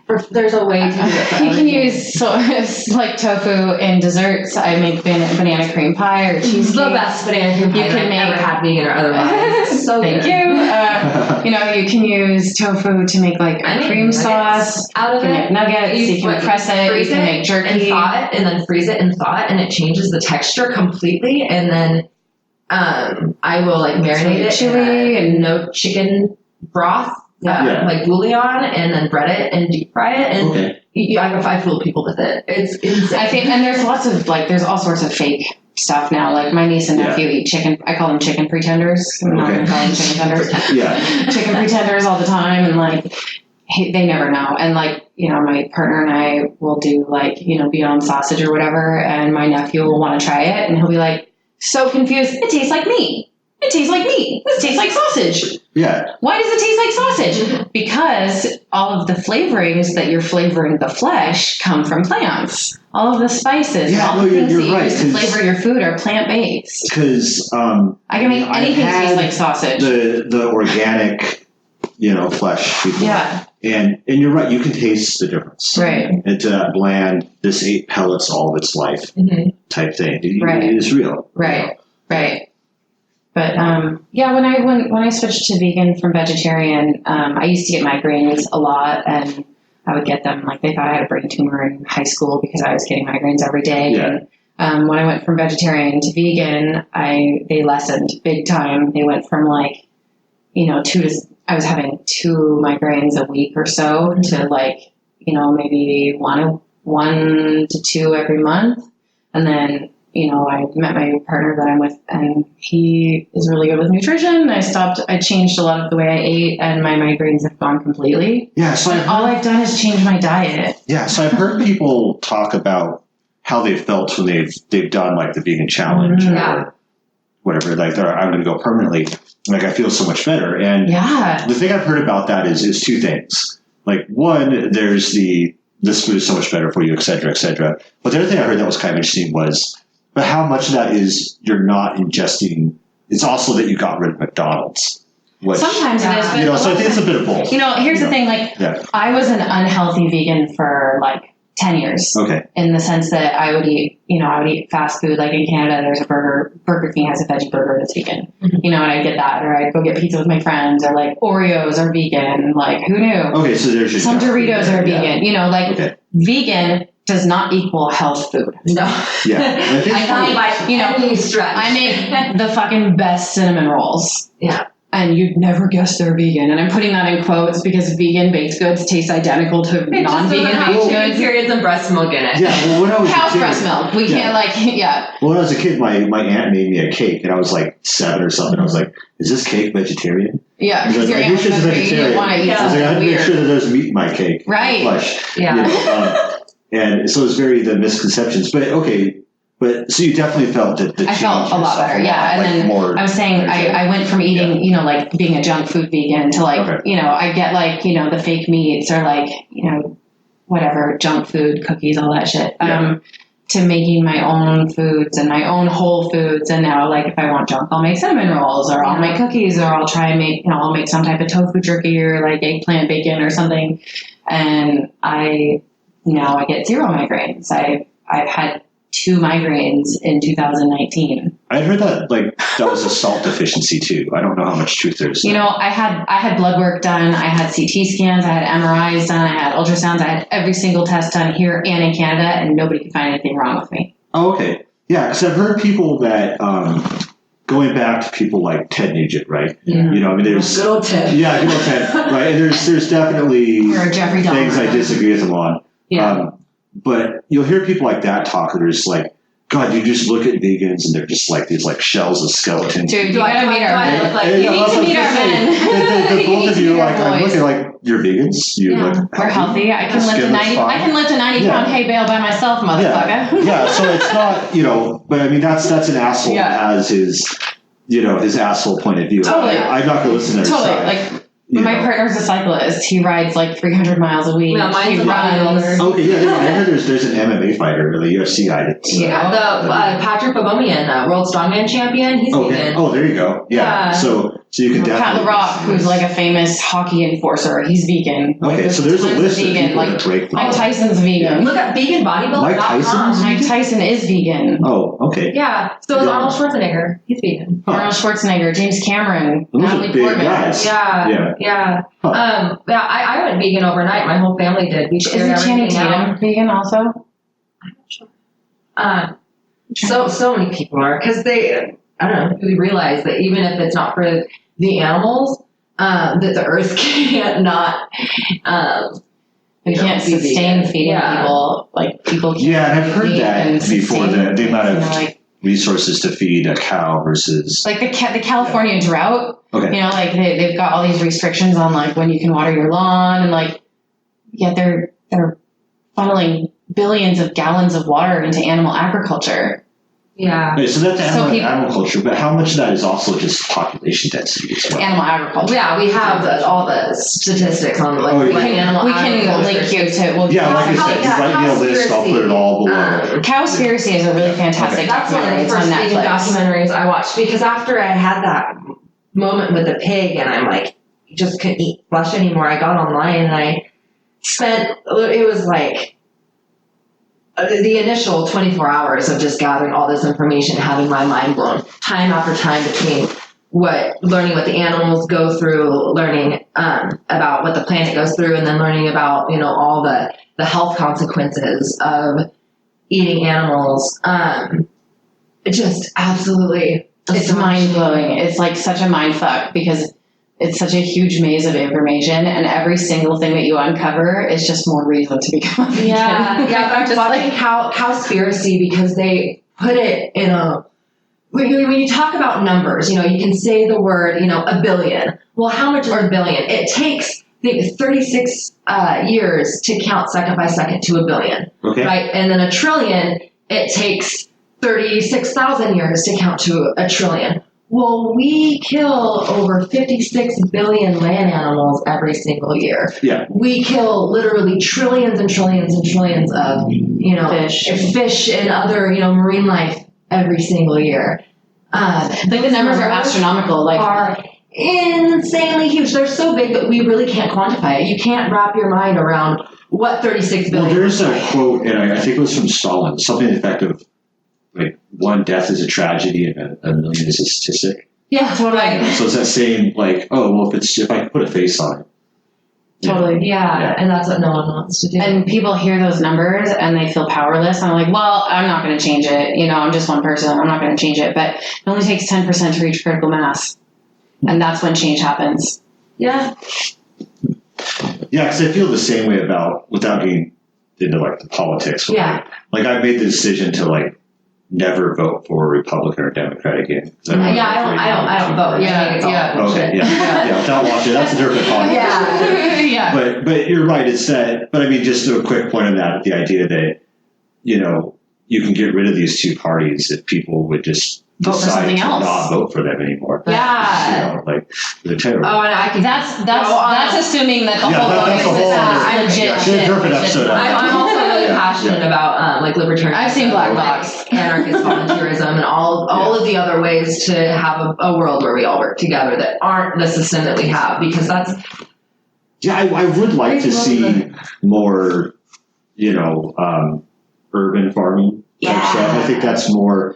Regardless of whether or not there's food, involved or other stuff, or the plants. Yeah. Just the idea of every house being their own supermarket. Totally. Growing food instead of a green grass lawn. I have a garden for my first time this year, and it's small, but it's something. I tell myself I'm going to do a garden, and I buy the packets. Yeah. And then I just forget. Yeah. So I have a stack. Every year it's gotten. Yeah. That means 1 year you're gonna have. Yeah. You're gonna get 5 acres. Yeah. Well, I had offered to do a community garden in my backyard. That's so cool. I cool. had a lot of land, and it was kind of the idea of, I'm not a green thumb. Yeah. I don't like yard work, mm-hmm. and it's like, look, I'll give you the water, I'll give you the land. Right. Just let me take my Lord's tithe. Right. Right. Right? Yeah. And it's I couldn't get anyone to. Yeah. I was gonna do it. Yeah. It was great. I was gonna be this lazy asshole that just gets the bounty of everyone else's hard work. Yeah. But I was gonna get the land and water, so it was gonna work. It's the American way. Yeah. The American way. Yeah. If I could be a lazy asshole. Climb on the backs of everyone else. Yeah. Yeah. I'm on that same page. Yeah, but it's well, and the community garden thing, it also would benefit the veganism thing. Totally. And I thought about, like going, like what it would be like if you try and go vegan, right? Yeah. And like for me, being someone who like says a flesh eater, a carnist. I really prefer the word carnist. Yeah, I mean the word doesn't matter to me. I'll say whatever. Can I? I'm just going to interrupt you really quick. I was going to ask permission, but I'm not going to. Carnivore is somebody who chooses to eat meat but does not need meat to survive. Like a cat is an obligate carnivore. A cat needs meat to survive. Okay. Humans don't. Humans choose to eat meat. And carnism is the society that we grew up, like carnist society is the society that we live in that shows us that this animal here deserves love and compassion, and this animal here and this animal here, we get upset when someone kills, a lion or a gorilla in another country, we get upset. So there's like 3 different relationships that we have with animals. And carnist is somebody who chooses to eat meat, but they don't actually. Yeah. So a necessity meat eater versus a walking. Right. Eater. Right. Yeah. So that's why I keep going back to that term carnist is better than a flesh eater. Because flesh eater is you're not a zombie, but flesh eaters are zombies. Yeah. I mean, obviously, this is all freeform. Jump in and just plow everything out there. 2-minute video. It's called "The Secret Reason We Eat Meat," and it's by Dr. Melanie Joy, who came up with the term carnist. Oh, okay. Yeah. She's amazing. She's brilliant. But, anyway, continue. Yeah, but going back. Oh, you're fine. You can edit that out. Oh no, we're not eating for content. Like if you make me look like a buffoon, you're welcome. So there's no issues there. But anyways, I was going to say with the going vegan thing, I think the biggest challenge for someone going vegan would be let's say I decide to try it for a week. Mm-hmm. Let's just say that. We'll help you. Yeah, I was going to say that might make an episode. I would do it just for that. We would do that. Yeah. Okay. So let's just say I try it for a week. Yeah. Right? The biggest challenge for me would be I know some people that have been vegan and or vegetarian in their life, right? But when you look at my close inner circle of people, everyone is like, let's go eat that flesh. Yeah, right. So there's the kind of thing of I would go to the supermarket and I can see myself coming back with a bag of rice and a bag of carrots. Right, because you'd be lost. And, being like, there's not enough salt on this, and then I die of sodium poisoning. Because I don't know what to fucking do. Right, because you grow up learning how to cook. Yeah. So, so someone that's just getting into it. Oh, man. Well, I went overnight, and I was also feeding a family of my 11, or at the time he was, I think 7. And then my partner too, who is an avid, hunter, he's a military veteran, rootin' tootin' all about it. So I had to, appease him and appease the child. So, and I didn't know anyone else who was vegan. I was in it on my own. So, we ate a lot of peanut butter and jelly and a lot of pasta marinara and other really basic things. So kind of the broke-ass college student food. Yeah, and ramen sandwiches. Look up, recipes and just kind of rice along the way. Yeah. Now, rice is really filling, so that works. You get your carbs from it. Mm-hmm. So. But we shop at the same grocery stores that everybody else does. Sweet potatoes are good, yeah. You just learn how to make. You just reevaluate what's on your plate. We need protein. We don't need as much protein as, Americans think we need, but we do need protein. But you can still get it. Because like I said, you guys, you're obviously healthy. Yeah, You're not seeing a problem. All of the biggest land animals, they're all herbivores. That's and actually a valid point. A lot of people don't even think about that. They're all herbivores. Yeah, you look at the dinosaur age. Yeah. The largest were herbivores. Yeah, so. or they got their, for instance, to build horns. You have all these herbivores with big horns. They get all the calcium from the grass. Everything that we need is all in plants, and we never really take a second to stop and think, wait, where is our protein getting there? Right, calcium from the grass is never a word I would have put with right? Because that's not. I never would have made that connection. No, because the dairy industry does a great job of convincing you that somehow the only place to get calcium is from a bovine's breast milk. In milk, actually, I don't believe our bodies even break it down that well. Because we're not baby cows. Yeah. Our bodies break down our mother's human breast milk. But that's why people are lactose intolerant. You're not actually lactose intolerant. You're just not a cow. And this is why countries that drink the most amount of cow's milk have the highest rates of osteoporosis. Is cow's milk is really, really acidic for us, and it causes acidosis in our body, so our body will pull out calcium from our bones to neutralize that acidity. So it actually ends up harming us a lot. So when you drink milk, you're decalcifying. You get acidic, and then you decalcify. When you look at countries, countries and their dairy intake versus osteoporosis rates, the countries that consume dairy have very high osteoporosis rates, and countries that don't consume dairy, osteoporosis does not exist there. Oh, and it's the same thing with colorectal cancers and heart disease, like countries that don't consume, like in places where they don't consume animal products, those diseases don't exist. Yeah. Diabetes, like all this stuff that we have here, these are all like diseases of affluence based on what we eat. Okay, so we got like the milk effect on that, right? So obviously cheese is another dairy product, but does cheese process more or less efficiently than milk? So cheese is a really, really scary thing because Okay. it takes 10 gallons of milk to make 1 pound of cheese. Oh, so which you goes- have How many all of gallons? Can those. we do some math here? My favorite. This is my favorite fact. Go for it. So in every liter of milk, there are 480 million cells of blood and pus. And that fact can be confirmed by going on the USDA.gov website. Okay. And this is because the cows are breastfeeding for 4 to 6 years. Yeah. So if you think of 480 million cells of blood and pus being in 1 liter of milk, and then it's like, what, 3.747 something liters go into a gallon? And then how many gallons of milk is it to make cheese? Oh my It's gosh. like a cup of It's blood and pus. coagulated that's- blood and pus. So what's really interesting is that milk contains casomorphins in it, which is a precursor to morphine. And breast milk has that because it helps to bond the mother and the baby and will help guarantee that the baby goes back for more. That's why So people say cheese cheese is addiction is a real thing. You're actually ingesting casomorphins that your body turns into morphine. And That is when crazy. you eat cheese, it's like condensed version of that, and condensed cholesterol, condensed saturated fat. So you have all the shitty things put into one congealed mess with, the baby, dead Would you baby drink stomach human breast milk rennet. Would I drink human breast milk? Yeah.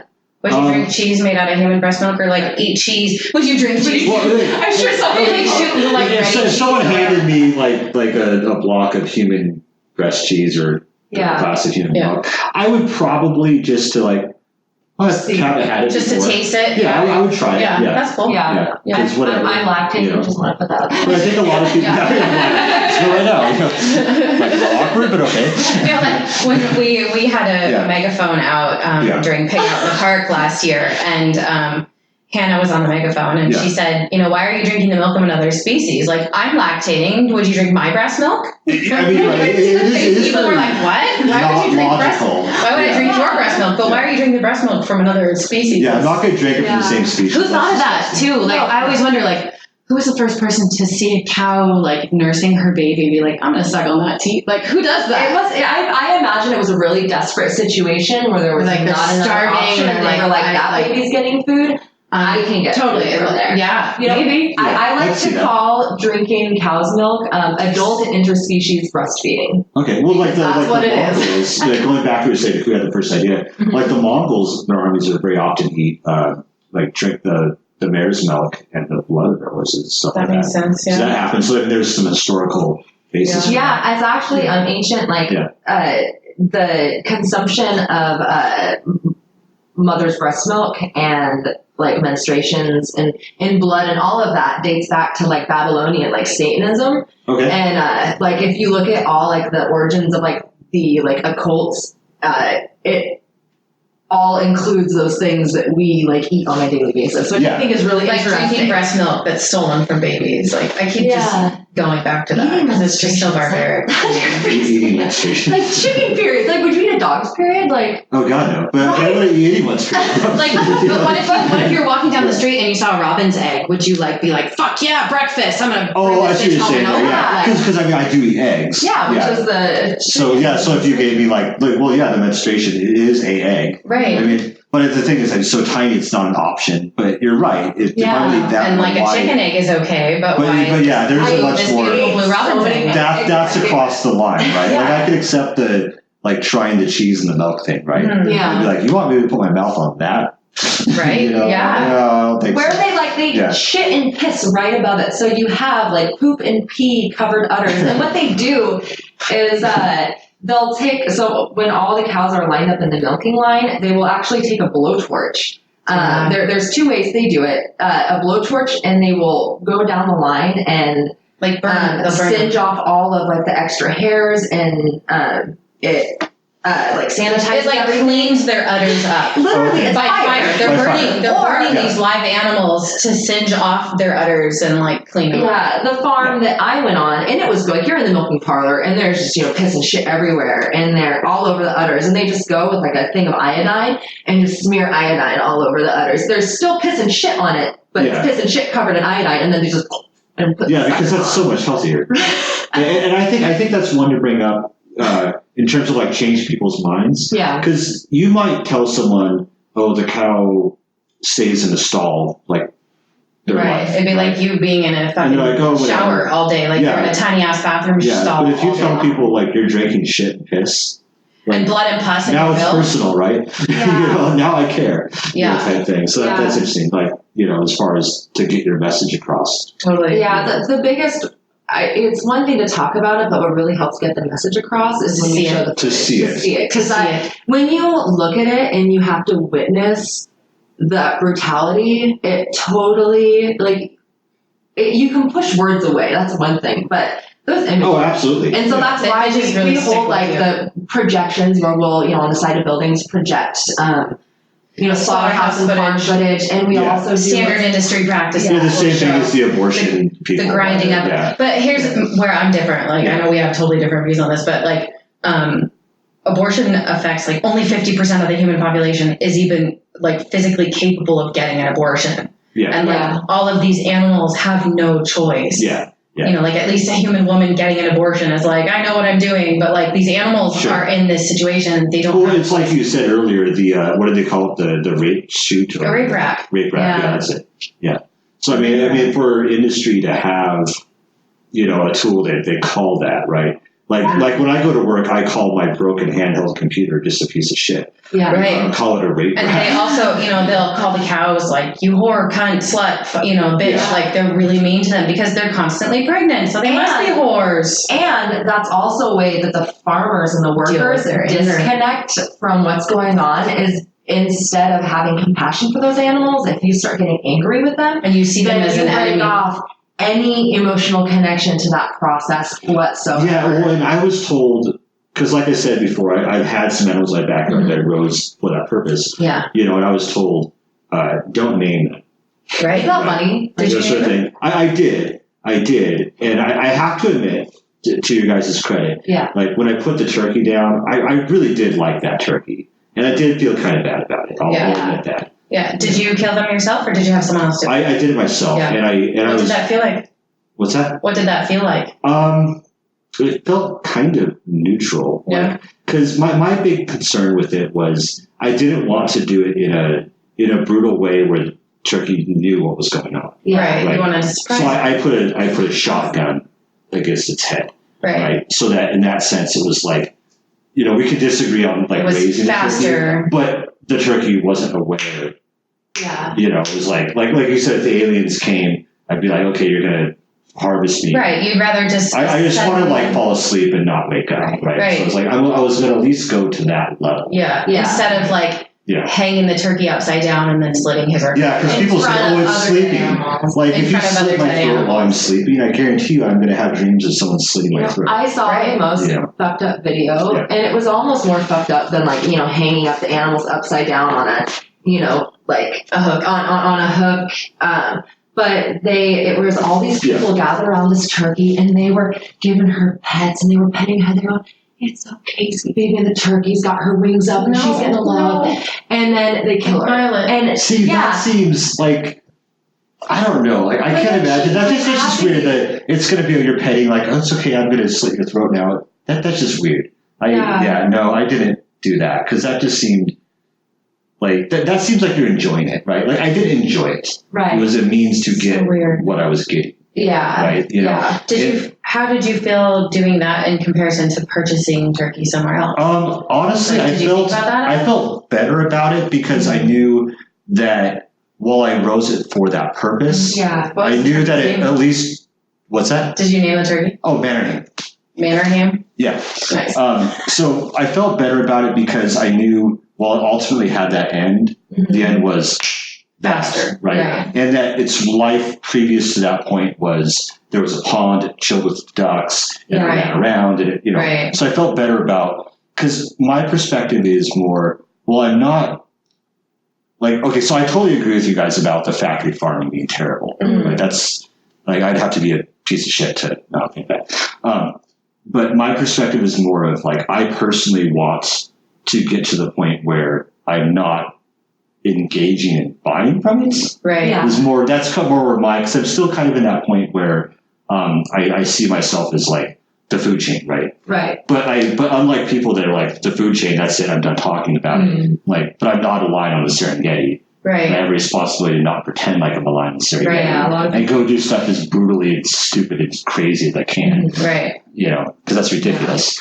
You know? Yeah. So when factory farms, you know, you're killing sick, unhealthy animals. On small farms, you're killing happy, healthy animals. So Sure. what is, I would say, is that more of a betrayal to take the life of an animal who is enjoying their life, And trusting, who has an like, interest in living, who trusts you, is like the caretaker, or is it, you know what I mean? There's Well, I see what you're you getting have the at. option, because you have option A, kill a happy, healthy animal that wants to live. Option B, pay someone else to kill a miserable, sick animal that also wants to right. live. Or Yeah. option C, To just not at all. right. So Okay. why would we, my question is, why would we kill? Why would we take the life? And we use euphemisms. I think it's really interesting, put to sleep. Or you'll say it instead of, he. Yeah, because I do that. Put it down. Yeah, too, because right? I do say, Yeah. because we've been talking, I haven't said the turkey, unless I was specifying what animal it was. Right, yeah. It, right? And I haven't said Mannerheim, although when the Mannerheim was running around live, I would say that's Mannerheim. Right. Right. But as soon as Mannerheim Was gone, then it became was something that it, you wanted turkey. to eat, then it was a turkey. Yeah. Yeah. So the three, just to address your point there, because I think that's a good question that is kind of interesting here. And that's So- a great example of cognitive disconnect, too. Yeah, you're right. I have to give that one to you. So example one was the whole The question happy, just healthy. goes away and we just all become vegan, right? Right. It's like, well, obviously that solves the issue and the two questions don't exist. Totally. Right. Okay. So fair enough. Right. Two is we're going to go eat an animal that is miserable and in pain. And well, I mean, I would rather, if I'm going to eat an animal that's happy versus miserable and pain, I suppose I'd rather eat the one that's miserable and pain if I came across it in a way, like I was driving home from Moscow last weekend from a wedding, right? Mm-hmm. And as I was driving, there was a deer that had been hit by a car and slammed outside the street, right? Was So in this instance, injured and dying. exactly. So in this instance, had I pulled over and did the stuff with it, right? It would have been this animal wasn't Kind, raised. humane. This was an act of mercy. Yeah. And this act of mercy gave me a byproduct. For sure. Yeah. So I think you can kind of see where I'm going with that. Yeah. Yeah. And I do, like, people have asked me, well, what do you think about, like, dumpster diving animal products? Or what do you think about eating, like, roadkill or something? Oh, okay. And yeah, Something that's where you're not supporting and not paying the right. industry. I not think it's whatever. weird and gross, and I don't think that's how we should treat a dead body. But like, if you want to go and do that, like, go and Okay, but preferable over the other one. Yeah. Yeah. Okay, so then the third scenario was, so obviously scenario two, I prefer that scenario if it was of a natural cause. Yeah. Right. So I don't prefer that scenario in the factory farm sense because, like you guys said, you can just not have that farm in the first place. Yeah. Right. Scenario three, because I'm still have that food chain point of view. Yeah. Right. In scenario three, it's kind of like, well, this is just predator-prey relationship. But in this example, it never had to think of itself as prey. And Right, it was your friend. yeah, exactly. Yeah. They're your friend. Yeah. And then it was quick, but that's, I haven't had that posed to me in those three, list one, list two, list three. Most people haven't, Yeah. So let me ask you this. Yeah. Would you eat a dog? Or a Yeah. cat? I would, in the sense that I recognize the hypocrisy there, Okay. and I'm not going to pretend that one is More has higher value than the other. I recognize. Obviously, I would eat my cat, Right. Yeah. right? But Why would you not eat your cat? Would you eat someone else's cat? oh, that's okay. Yeah. Is it because you have a personal relationship with that cat? Well, sure. Understand his or her body language? It's my pet. and, It's the friend. It's the family. It's the Right, extension of your yeah, social group, right? So morally, though, what is the moral difference between your cat and me or him. Oh, I'm just a hypocrite. Yeah. Like, there's no. Most people are. Yeah, I'll admit it, right? Like, I'm not going to try and backtrack out of this and be like, I don't want to answer that question. Well, most people, they never have that question asked to them, and I didn't. I wish someone would ask me those questions, because, I did ask them. I asked them to my dad, and I was always given the most BS answers, but I was a child, and I didn't know how to articulate a response. I just knew it wasn't right. But I wish as an adult that someone would have been like, hey, Hannah, you love animals. Here's some information for you. Yeah. But like we said before, it's that food chain point of view, right? That's what it is. But you're right. I mean, there is no reason why, intelligently looking at answering the question honestly, there's no reason why I should value my cat as off limits and the cat I bumped into on the street. Right. Yeah. That is an inconsistency. In some other countries, they do eat dogs, and Americans are horrified by that. But pigs wag their tails when they're happy, and turkeys and chickens purr when they're happy. And pigs are smarter than I hadn't heard about chickens purring. Chickens and turkeys make little purring sounds when they're happy. You pet their bellies, you give them face scratches. They'll lift their wings up, you can peck their bodies or their wings, and they purr. I had heard about the pigs being the more intelligent. They wag their tails. Pigs wag their tails when they're happy. They're super smart. I had actually switched. Goes back to. Oh, sorry. Go ahead. But here's the other thing: is like a lot of times people we try and give value to these animals by saying they're smart. They develop family relationships. They have a really defined sense of smell. They do this. They wag their tails. But what if they weren't smart? My dog's not smart. You know? But do we assign value to human animals based on intelligence or ability? No. So why are we doing this to other animals? Or other humans, right? Totally. You can go to this child was born slow. Exactly. Exactly. Like human animals, we are animals. We're not plants. There's two forms of life. You're a plant or you're an animal. We are animals. We all, all our blood is red. That's why it's scary when you see a slaughterhouse footage, because you probably picture yourself there. Yeah. So all blood is red. So why do you eat animals? Well, I guess number one, I just never grew up vegan or vegetarian. Yeah, totally. So there's just always the way it was. Yeah. My family bought 2 cows every year and put them in the freezer. Okay, yeah. So it's just the way it always was. Yeah. Number one. 2, it's not something that I've ever really had. I mean, I'm aware, right? But it's not something I've ever had shoved in my face, right? To the extent of, I've seen stuff before, but this is the first time I've ever sat down and talked with a couple of vegans. Look, we're really going to just honestly talk about it. Yeah. Which is interesting. Yeah. And I kind of knew some stuff coming in because I researched a little bit to try and have an idea of, questions. Right. So you weren't coming in blindly. Exactly. But that said, I can't compare a little bit of research with a lifetime of knowledge. Yeah. It's ridiculous. It's not a lifetime though. I was not a vegan until I was 24, 23. But the level of knowledge you have to me feels like a lifetime. Yeah. Yeah. It's, animal products and parts and pieces and secretions are in every single thing that is around us. I learn more every day. You have to always learning. You just really have to be aware of not wanting to support something that you don't agree with. So I do a lot of research and I read a lot, and I just try and inform myself, because I don't want to pay for something. I don't want to give someone dollars to do something that's terrible. Yeah, that's basically it's what it immoral comes down to. If I don't, it's moral if I don't directly partake in it. Yeah, if it's happening in the other room and I don't see it, then it's okay. Yeah, that type of attitude. I saw a presentation once where the person described your typical person, you're non-vegan, you're vegan, and you're vegan activist. And you're walking down the street and you see, my pants just ripped. Jesus, my pants just ripped. I'm super passionate about this. My pants are ripping. Damn, I like these pants. Can't wear them now. I get hay in them. Anyway, so you're walking down the street and you see someone beating a dog. Sure. The non-vegan, you just walk past. You don't do anything. Okay. The vegan sees the person beating the dog, says, "Hey, I don't think you should be beating that dog." Okay. And then they walk away. The vegan activist stops the person from beating the dog. Okay.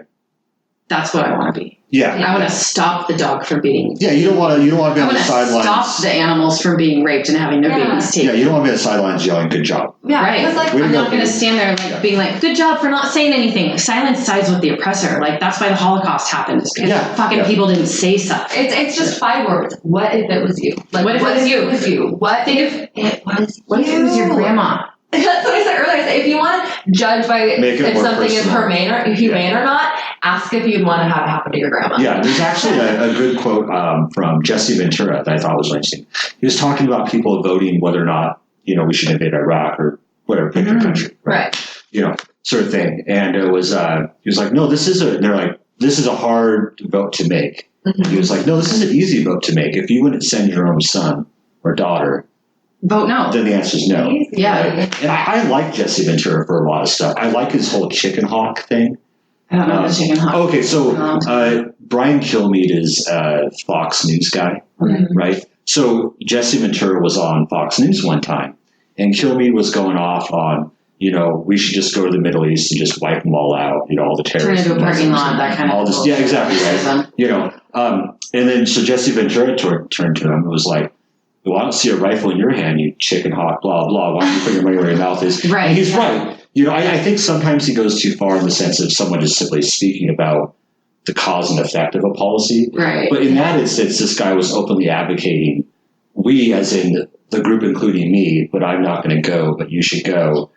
And okay, good job. Yeah. Because it is very easy, it's, especially like for me, as a male, now that I'm past the draft age, like I can go in the street and scream bloody war and murder. Hey, I ain't going. What's the problem? It's cool. So he had a good point in that. It's not happening to you. It's like white privilege. Like white privilege doesn't exist because I don't see, or like racism doesn't exist because I don't receive racism.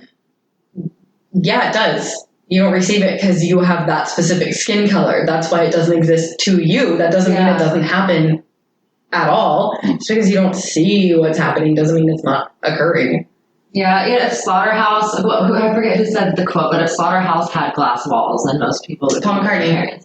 Oh, okay. Okay. Yeah. And someone else said there's a reason we take our kids to go apple picking, but not to the slaughterhouse. Yeah. Yeah, no, you're right. People are upset when we've had a lot of people, because we'll do projections and we'll stand there with TVs and show our footage, and we have very, very violent footage to the public. Occasionally people will be real pissed. So you're showing this to kids, and we have that's the point. I'm feeding it to kids. An 8-year-old, well, there's an 8-year-old that she's 10 now, but she does outreach with us sometimes. And last year, someone was like, you think it's a good idea showing kids this and blah, blah, blah. She came up and she was very confrontational. Yeah. And this little girl says, it's the truth. I deserve to know. Yeah. So my cousin I think he's getting into junior high now. Anyways, young kid. Yeah. Right. And I was actually, when I was down in LA or San Francisco last summer, I was kind of surprised because he had become complete. I don't know if it was vegan or vegetarian. It's one of the two, right? But I mean, he had actually taken to the extent he wanted to learn how to genetically make fake meats.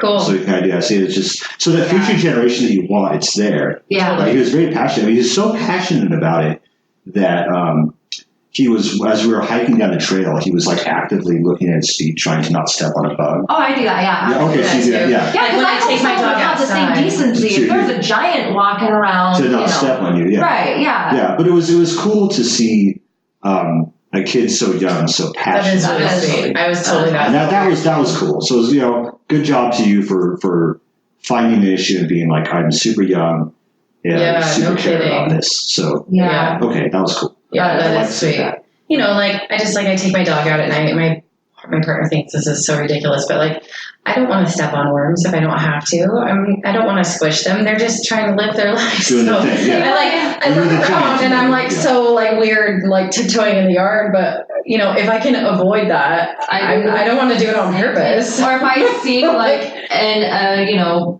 creature, any little life, somewhere where I'm like, they're going to get hurt, and where they are, it just takes 2 seconds to go here. Now you're not going to get hurt, which is just decency. And it always comes down to, what if it was you in that situation? And my daughter, she's 2. When she'll look at bugs and she will go to try and grab them, or she doesn't understand that it's a little. You're gonna mash them and kill them, baby. Right. So it's like you but little. It's like you but little teeny tiny, and that's the value that I'm going to teach her growing up is that they're just like you, just a little bit smaller. Yeah. Because just put yourself in that situation, and not a lot of people ever think to do that. To go, well, wait, what if it was me? What choice would I want? Well, and I've noticed too, growing up, like the people that are more on like the liberal side of politics, not all. I mean, you definitely get your crazies out there on both sides. Yeah.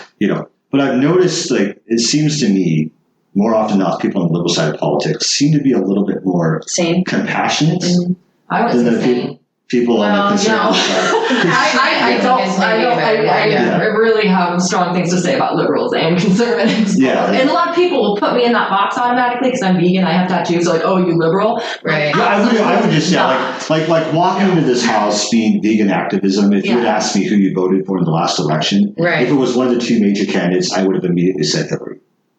Totally. That would have been my default gut reaction. I mean, just you see where I'm going with that. Yeah. People make those generalizations. I mean, I voted for her because I didn't want Trump. That's why I didn't like her also. But I'm not entirely convinced voting does any good anyway. I've seen black box. But what's the harm? Tamperable. Right? Are you doing any harm by voting? I think so. I think that you are agreeing to participate in a known faulty broken system, and you're saying, well, I'm okay with this.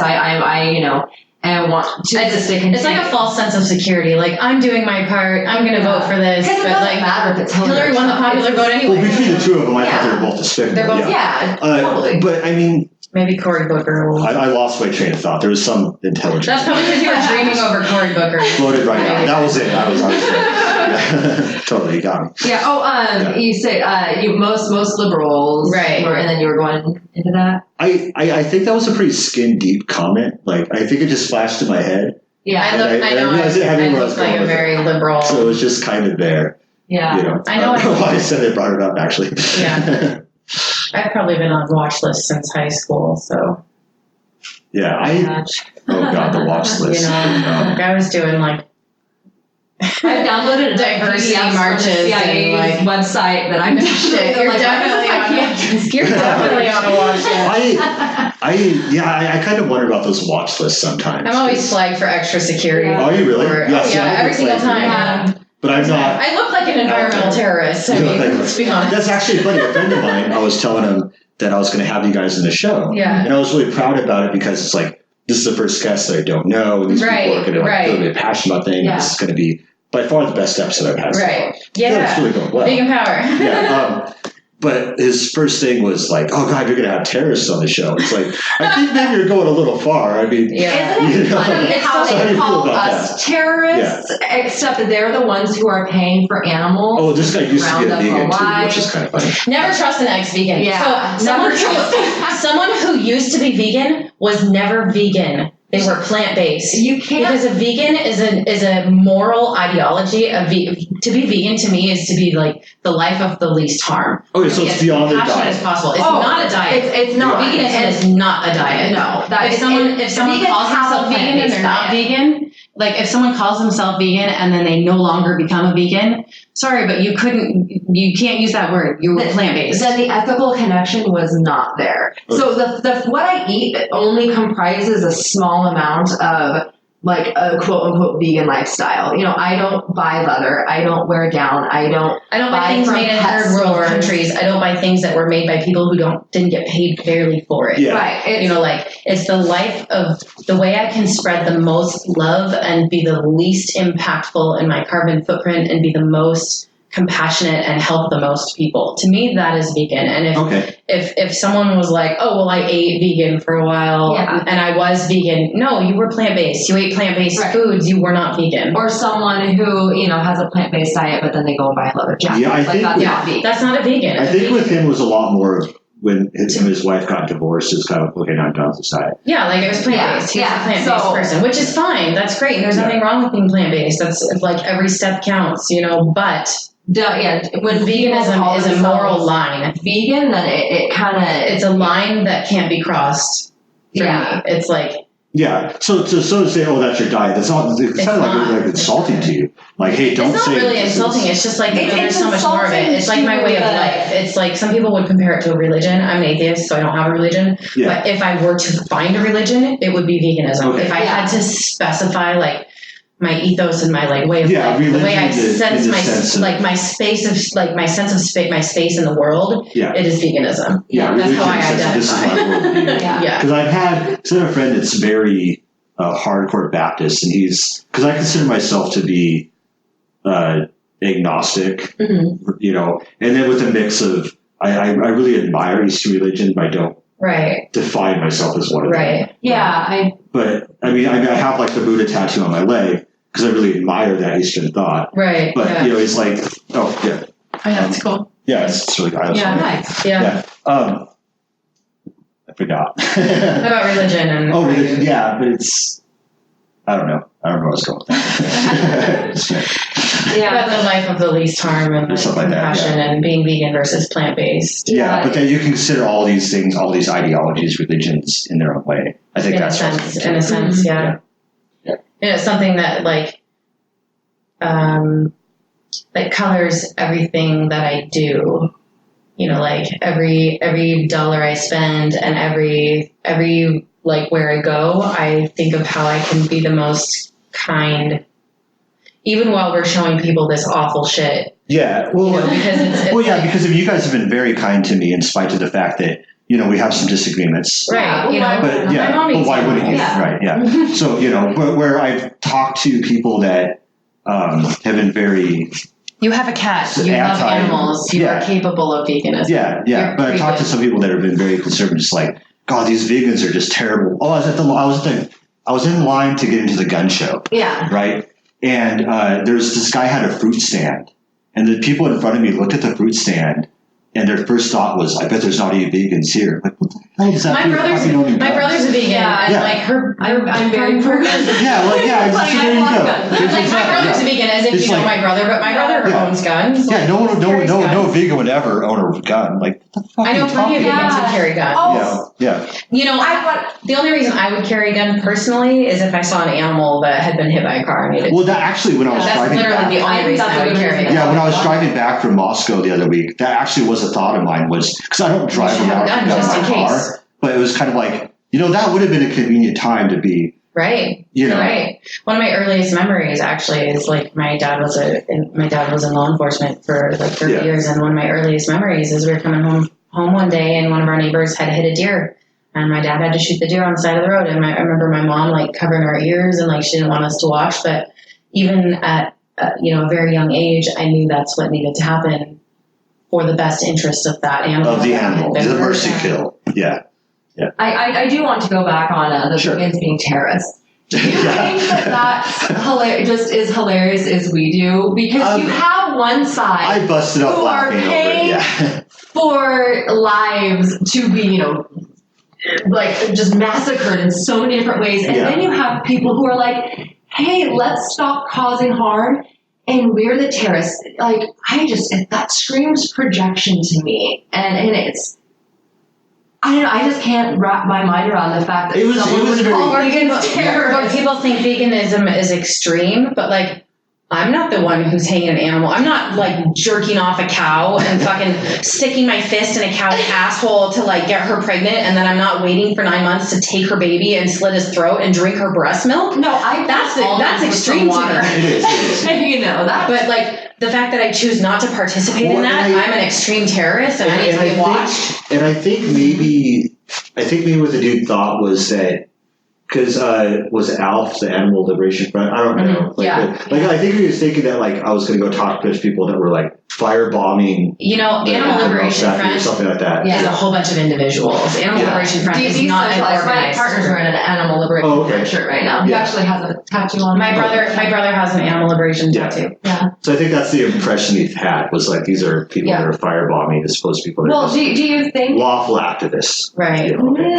No. Okay. Yeah, I think no, I'm not lawful, and I'll be the first to admit that I'm not lawful. Okay, fair enough. Because I think that unjust laws need to be stood up against. Okay, I'll go into farms in the middle of the night and I'll take out animals that are sick. You know, am not above, destroying devices. Economic sabotage. Yeah, I think that those things are all really important. They're all valid Auschwitz forms. was legal. Do you think that going and bombing Auschwitz would be an immoral or terroristic thing to do? Or do you think what's obviously going not. on in Auschwitz? Yeah, we all agree. Yeah. Right. That's the example. Right. So, like the last horse slaughterhouse was in Oregon, and wasn't it Walter Bond who burnt down the last?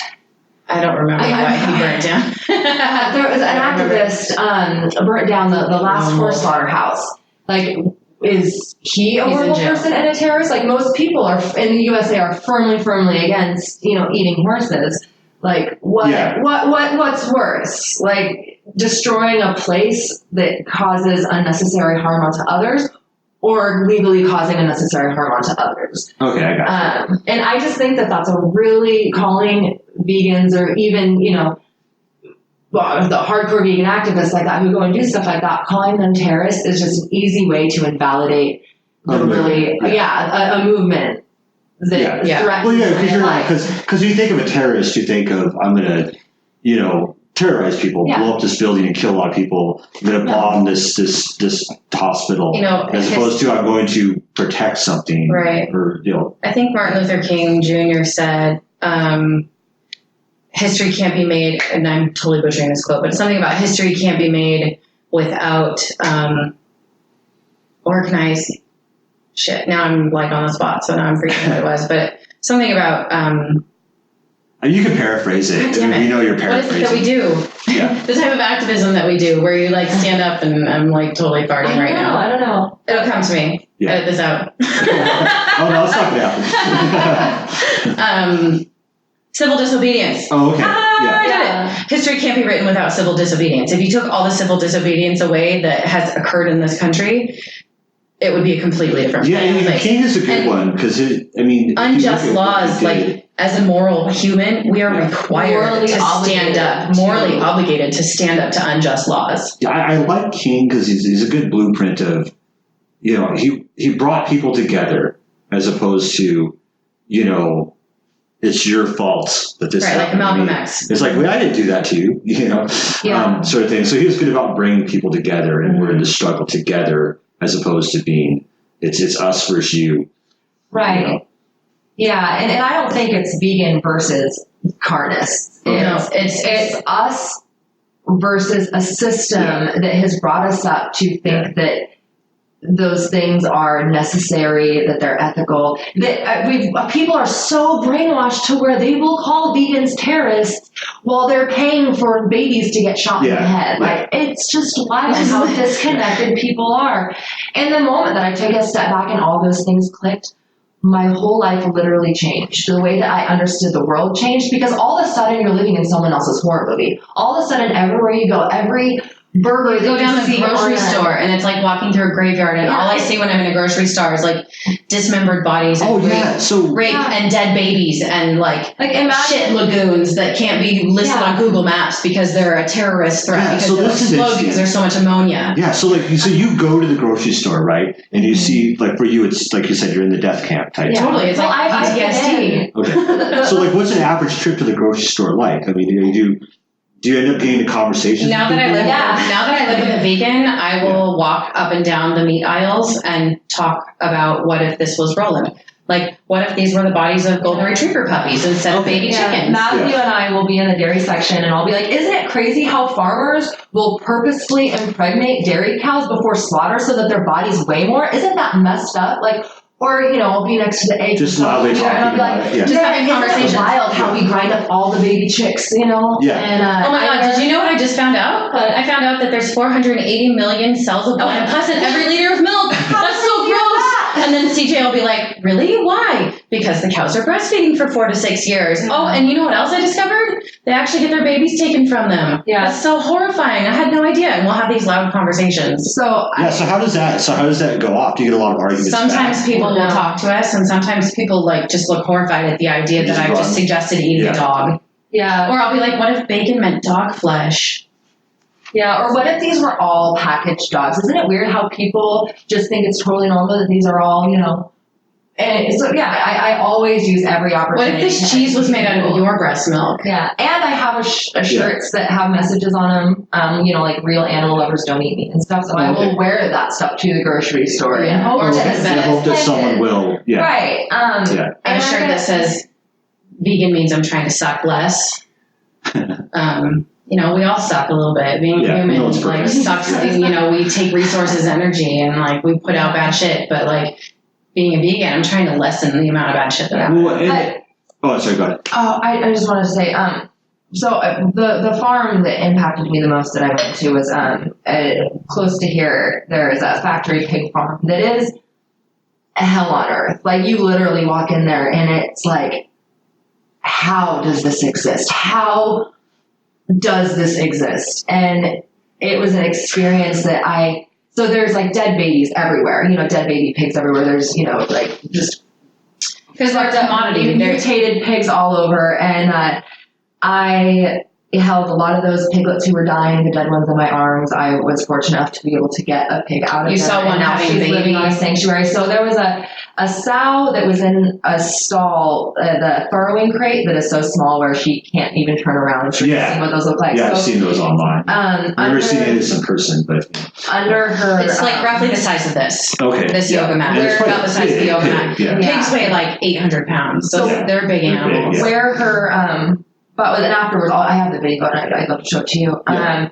There was a big pile of shit and there was a dead baby in the pile of shit under her. And I watched her birth a baby on top of her dead baby on top of the pile of shit. In a room where, I can't even breathe right because it smells so bad. And I'm a mother who's experienced childbirth, and when I go to the grocery store and I see someone grab a package of bacon and their kids go, oh, yummy bacon, bacon, bacon, as they grab the package, I know that they have no fucking idea what went into that. And I know that if I went to go show them, they would go, I don't want to see. And their kids would scream and cry and object and be so mortified at the fact that they were eating the product of that place. It's just a couple hours away and it's really close by. It's horrific. And they have no idea. People are so blind when they go and grab that package with the smiling pig on it, or not even an animal at all. Because how many people grab stuff like that and don't even think of an animal?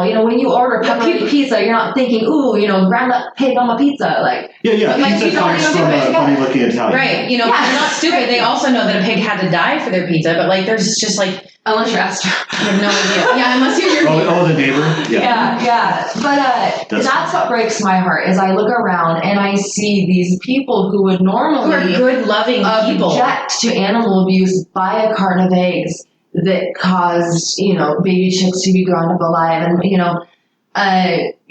beef from a dairy cow whose whole life was spent being raped and having her babies kidnapped before she died a horrific death. They have no. While watching all of her friends and every other creature that she's known her whole 4 to 6 years, also get killed. So it really breaks my heart in the grocery store because I see all of these people participating in all of this, and either A, they don't know, or B, they're too apathetic to do anything. I think a lot of times it's people. Apathy without the right people don't like to feel bad. We don't like to feel bad, so people will see it and be like, "I don't want to know. I don't want to know. Don't tell me. That makes me feel bad." And to me, it comes off like a conversation that a lot of people would be like, I'm shopping. This is a rude conversation. Yeah. Don't have it with me.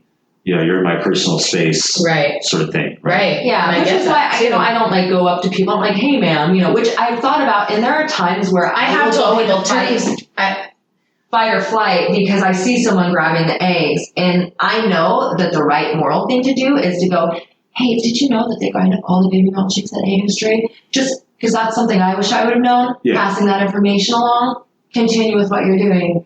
And every time I see someone do that, I think I should go and say something. And then my adrenaline starts pumping. And I start shaking. Then I get lightheaded. So I feel the urge to stop it because I know directly what happened. Totally. And it's a lot different too. If someone knocks on my door, and they're like, hey, you should be Mormon. Yeah. Whatever. Right? I have a polite conversation with them because I think religion is an interesting subject. You're never going to convert me. It's never going to happen. Right. Whatever, it's cool. We can talk about it. But I think a lot of it comes down to where, like, if either of you guys are going to the store and you're just openly talking to the person you're with about this thing that this other person can hear you, like, oh, what was that you said? But when you like come up to someone, you challenge what they're doing. Yeah. Right. And now we're having a confrontation. Yeah. The only time I'll really do that is, and they do talk to me first, is I love it when people try and offer me samples at the grocery store. Me too. They usually have dairy. And I'm like, they're generally going to be do you know, no, I don't Dairy go to dairy industry. industry. Do you know about the dairy What industry? happens? And they're usually like, no, and then I will use that time to have a conversation. Yeah. And the people who are also around getting samples, that's a good opportunity too. Yeah. I'll say, oh no, like there's dairy and there's blood and pus and cow's milk. I'm not into that. Yeah. Or if my daughter goes to the section and grabs like, a thing of, milk or something that's made from cows, and I'll say, no, honey, that's cow's milk. That's for baby cows. That's not for humans. Hoping that maybe it'll plant a seed, or if she like goes to grab like a salami stick or something just to grab something and I'm like, no, honey, that's a dead animal. Yeah. Say, I'm sorry, animal. Sorry, animal. Yeah, we don't eat animals. So what about, because you guys have the kids, right? Yeah. So like what the oldest kid? How old is that? He's 11. 11. Okay, so 11, right? So he's out of the house, he's doing things, seeing friends, etc. So like, how does he deal with going to a house that's a carnist house? Yeah, carnist household. Yeah. How does he deal with that? So his dad's whole family are all like meat eaters, and it sucks for him, and it makes him, he gets angry more than anything because he's been to farms before. And he's seen the footage. He stands out there with a megaphone while we're screening the worst of the worst. And he's really, really good with talking to people too. They'll be like, what is this on the screen? And he'll turn around and be like, see all this area? This is all poop. Just imagine if this is all poop. That's what they're living in. Or he'll like explain dairy, be like, I've seen him talking to little kids before and be like, well, they're taking them away from their mom and they're scared. And that's gotta just shock adults, because you're like, oh, it's an 11-year-old kid. Right? It does. I was like, look, dude, it's the food chain. Conversation over, right? And then he would respond to that because he's smart. Yeah. Knowledge. Yeah. Like, oh, wait a minute. He's a really brilliant kid. I love him to pieces. And it hurts him a lot, especially when he sees people who are otherwise really compassionate people, his dad, his grandparents. Yeah. He knows that they are all full of love, but then he sees the people who he loves and who love him participating in heinous atrocities, and he'll try and show them the footage. He'll be like, if you're going to do this, will you please watch? And they won't even look. Right, so you can take some responsibility for what you're doing. Yeah. Okay. And so I talk to him every time he comes back about, what did they feed you? How was it? Did you have any conversations? And he's really gotten to the point now where it just hurts him so much to where he doesn't really bring it up. Oh, so he's kind of... he's so disappointed in his family. He literally is like, what the... more or less words, like, what the fuck is wrong with these people? Like, why don't they get it, Mom? Like, right, why because not? he sees people that are good, and I honestly, I feel the same way about, like, my mom is a really amazing person. She's got such a huge heart and compassion, and like, she's always thinking of doing things for other people, and she loves animals, yet she eats them. Yeah. And she won't watch it. She won't ever watch because she doesn't want to feel an that animal being hurt. But she'll pay for it to happen. To someone else, I would say, that like, you don't want to watch it and it makes you feel bad. That's your conscience telling you that it's wrong. But I don't understand why. But yeah. So what about like when you sit down to dinner with, you go see your mom's I never house. talk about food at dinner. You just don't talk about it. Like, if someone do you have to wants like to talk look about away it, from their dish when they're eating? Yeah, I have a really hard time eating with people while they're eating animals. Oh, okay. So I don't participate. Ethically, I won't sit at the same table or go to a function. Yeah. Sometimes I'll go to a function, but I won't eat with people who are because imagine if everyone was around you eating cats. Well, you would be like, man, this is really uncomfortable. Because, and I think a lot of it has to do with I've been to slaughterhouses, I've been inside of farms, I've held the victims in my arms while they're dying. Yeah. And I've, cried and held them and broken down inside of these hellholes. So when I go somewhere and someone's eating a pig, half of me goes back to the farm, and it's literally I'll be having a conversation with someone and I can see their mouth moving and I cannot hear a word they say. It's like you start getting replaying in my head everything that's going on. So for my own like well-being because I've been to those places. I just don't want to be around that. And I'm also not going to keep my mouth shut about it. So I sometimes I would just rather avoid this situation. So it's like that. I can't. And my whole family's vegan now. I got along. So I don't have to deal with that with my family because all my family that I talk to, with the exception of my dad. But yeah, my family's not vegan. My little brother's vegan. He was a vegetarian for like 12 years or like 10 years or something. Yeah. And I kept telling him like, dude, why are you just vegetarian? Like, come on, man. Like, do you know having dairy cows? And he was just like, I'm not into it. I even bought him Joe MacArthur's book too, and he's like, see, I think that's because I agree with you when it comes to that midpoint, right? Here's what made my brother become a vegan from a vegetarian. He met a vegan in a bar. Yeah. And a vegan said, vegetarianism's for pussies, man. And Wesley was like, oh, okay, I guess I'll be vegan. They don't want to be a pussy. That's awesome. That's awesome. That sounds about right. So now he's been a vegan for like 6 years. Well, I guess whatever works, I suppose, right? So here's kind of what I'm thinking. I got about 2 hours of editing to take care of now. Cool, thanks. So I've liked this conversation. I think we've had a good one. If you guys ever want to be on the show again or totally, we could be on your show whenever you want. Yeah, definitely. We like to talk about this kind of shit. Yeah. So what I'll do right now is I'll let you guys go ahead and do any closing comments, plug your organization, the sanctuary you're at, and then I'll just kind of talk about what next episode's going to be. So have at it. I think that the most important thing to do is to educate yourself and make an informed decision instead of burying your head in the sand. And it does take work and effort on our parts to find that information because these industries try and do a lot to hide it from us.